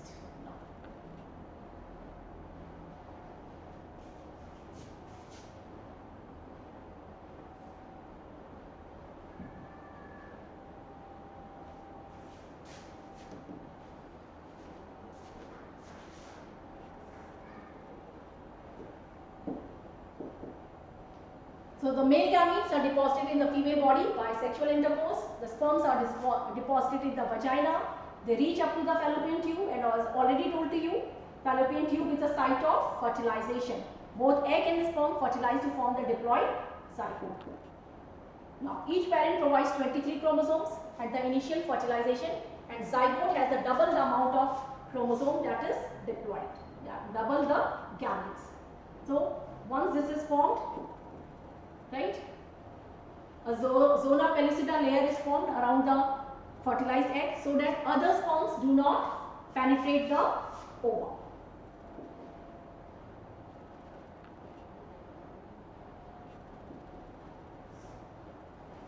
Now what you can see here, ovary is releasing the ovum, right? Each ovary releases only one ovum per month. 1 month, alternate month. This ovary will release, another month left ovary will release. So only one ovum is released. I said, I did not say produce, because you all are aware, in females not even a single ovum is formed after the birth. Ovums are formed during the embryonic stage in case of females. So with the onset of puberty, a single ovum is released from the ovary. So it is not produced, I said released. So one ovum is released, right? Fertilization takes place. You can see fertilization. It is one cell. Now it will undergo mitosis. Zygote will undergo mitosis. One mitosis producing 2 cells, 4 cells, so on, unless a ball of cells known as morula is formed, which moves to the uterus and it gets implanted, right, at a stage known as blastocyst. So these are the developmental stages of the embryo, starting with the one cell getting converted into many cells by the process known as cell division.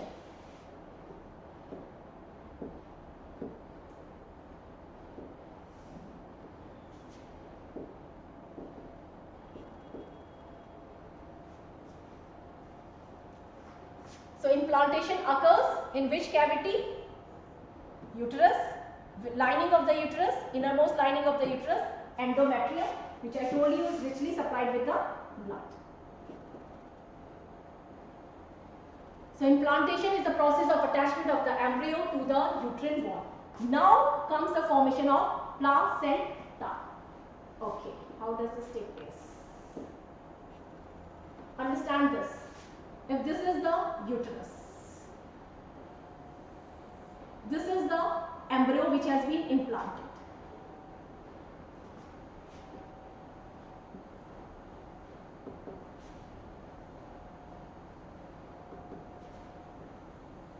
This is embryo, right? Now what will happen? This uterus wall will develop villi, and the embryo will also develop the villi, right? And this structure will be known as placenta. This is placenta, formed by the fusion of villi from the fetus as well as the mother's uterus wall.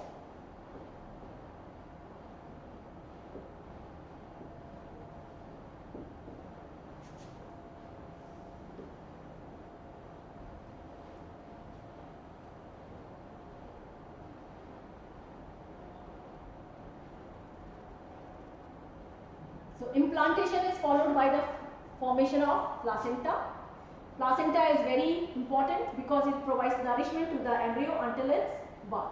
And hormones, estrogen and progesterone, both help in maintaining the placenta and the fetus inside the uterus. Normal gestation period is 38 weeks, which is around 9 months. At the end of this term, uterus will contract under the influence of the hormones, and major hormone is oxytocin, which is known as the birth hormone. And under its effect, it will be passed outside the body of the mother. Dilation of the cervix will take place. The umbilical cord with its blood vessels and placenta are also expelled along with the baby. So gestation period is the period from fertilization till birth, that is known as gestation period. Now, we talked about female gamete. That is, I told you, ovary releases egg per month. It can have 2 fates. Firstly, it will be discharged into the fallopian tube. It can get fertilized or not. If fertilized or not. If fertilized, it will form an zygote, an embryo. Then ultimately it will be implanted in the uterus and a new offspring can be formed. That means after implantation, pregnancy occurs. If unfertilized, what will happen?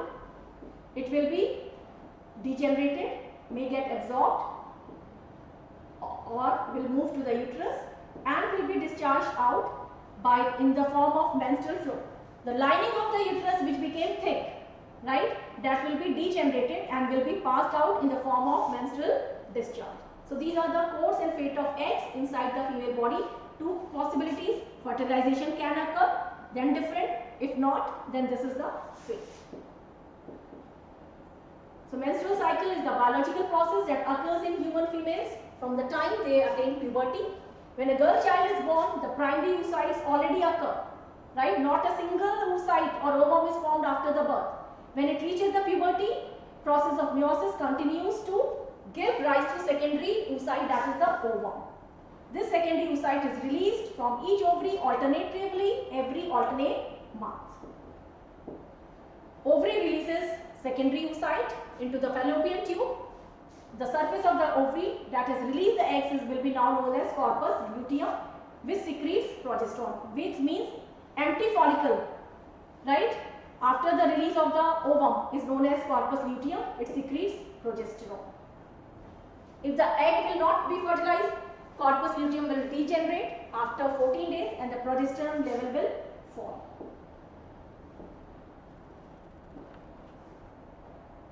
So this is the menstrual cycle, primary follicle inside which ovum is present, right? Onset of puberty, these follicles will rupture.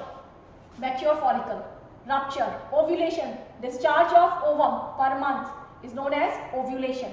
This ovum will be fertilized or may not be fertilized, and this empty follicle after the discharge of the ovum is known as corpus luteum, and it may get degenerated if pregnancy does not occur. If it occurs, the corpus luteum will stay and it will produce hormone known as progesterone.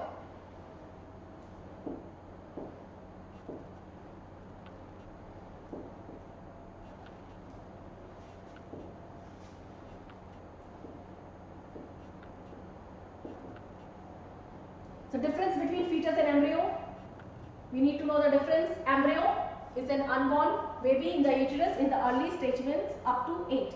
After 8 weeks, all the organs of the embryo are formed, which are present in an adult human, right? Then it is known as fetus.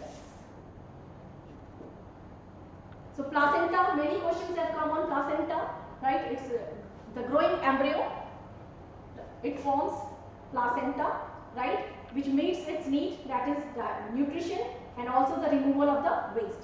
So it's a disc-like structures attached to the uterus wall, something like this, right? So this is the placenta formed by the fusion of villi from the mother's body and the embryo, right? So it is having two sets of finger-like villi. Now the functions of placenta, many a times asked.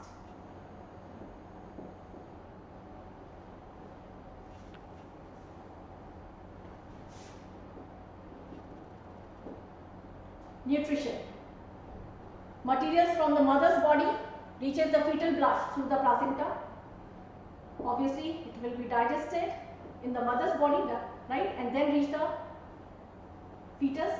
Respiration takes place and the carbon dioxide will be removed from the fetus by the placenta, will reach the mother body and will be expelled out.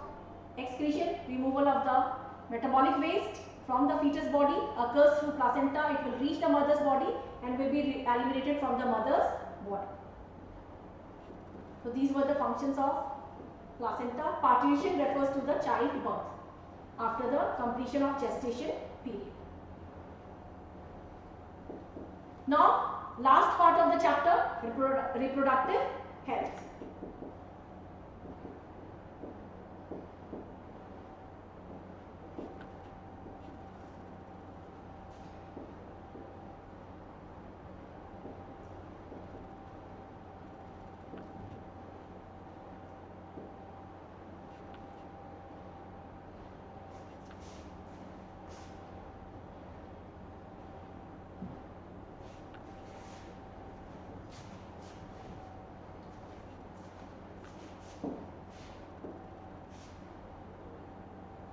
Contraceptive methods can be divided into 3 categories. Barrier methods. Barrier, a barrier which prevents the meeting of male and female gamete. Intra means inside, devices which are inserted inside the uterus, oral pills, oral contraceptives taken orally, right? They will be the formulation of hormones and surgical methods. Let's take them one by one.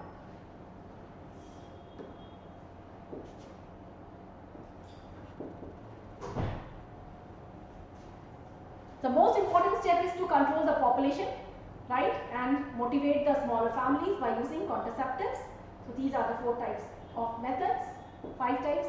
Let's see. Barrier methods. The ovum and the sperms are prevented. Barrier is created from coming closer with the help of barriers available for both males and females. Condoms are the barriers made up of thin rubber, right? And what you have to remember, apart from being a contraceptive method, they provide protection against STDs, that is AIDS, which is not provided by any other method, contraceptive method. So these are the only method. Condoms uses it is serving dual purpose, acting as a contraceptive method and also providing protection against sexually transmitted diseases.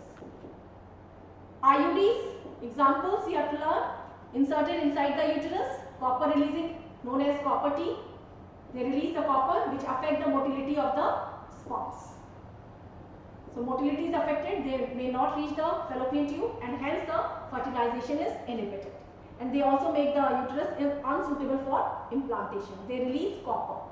They make the cervix hostile to sperms. Oral contraceptive pills, they are either progesterone or estrogen or the combination of the two. They alter ovulation, that is release of ovum. No ovum is released, hence no pregnancy. And implantation is also affected and hence the pregnancy can be avoided. Now all these methods which we have discussed till now, if their usage is stopped, pregnancy can occur. But surgical methods, they are the permanent methods, they cannot be reversed. They are advised as a terminal method to prevent only pregnancy. Surgery is performed in case of male vasectomy. It is a sterilization procedure in males. A small portion of vasectomy, word is coming from vas deferens, that is cut and ligate. And you know the function of vas deferens, transport of sperms. So no transport of sperms, hence no fertilization. Next is tubectomy. The word is coming from fallopian tube, that is cut and tied. And again that is the pathway for the transport of ovum. No transport of ovum, hence no fertilization. MTP is the medical termination of pregnancy. It is the legalized word for abortion, right, which has been legalized by the government in 1970 with strict norms, conditions to avoid its misuse. Avoid the female feti site, illegal female feti site.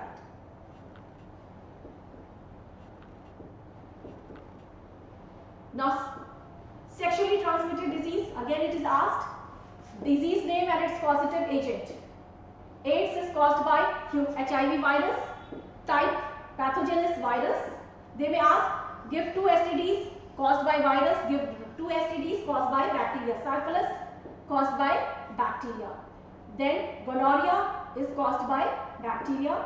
Genital warts, they are caused by virus.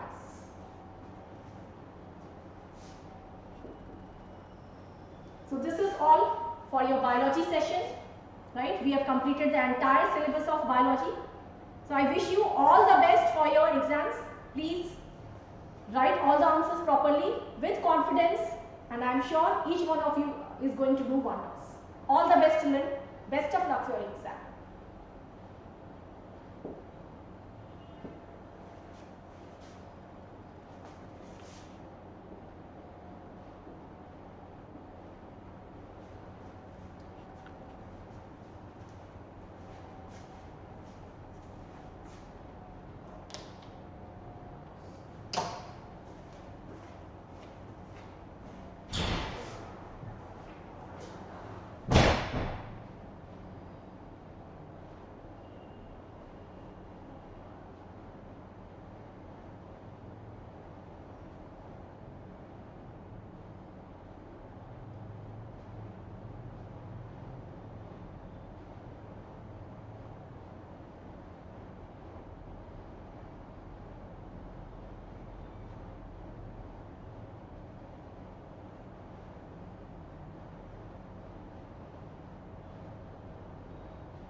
Obese currently active. All strings will be shut down. Are you sure? Yes.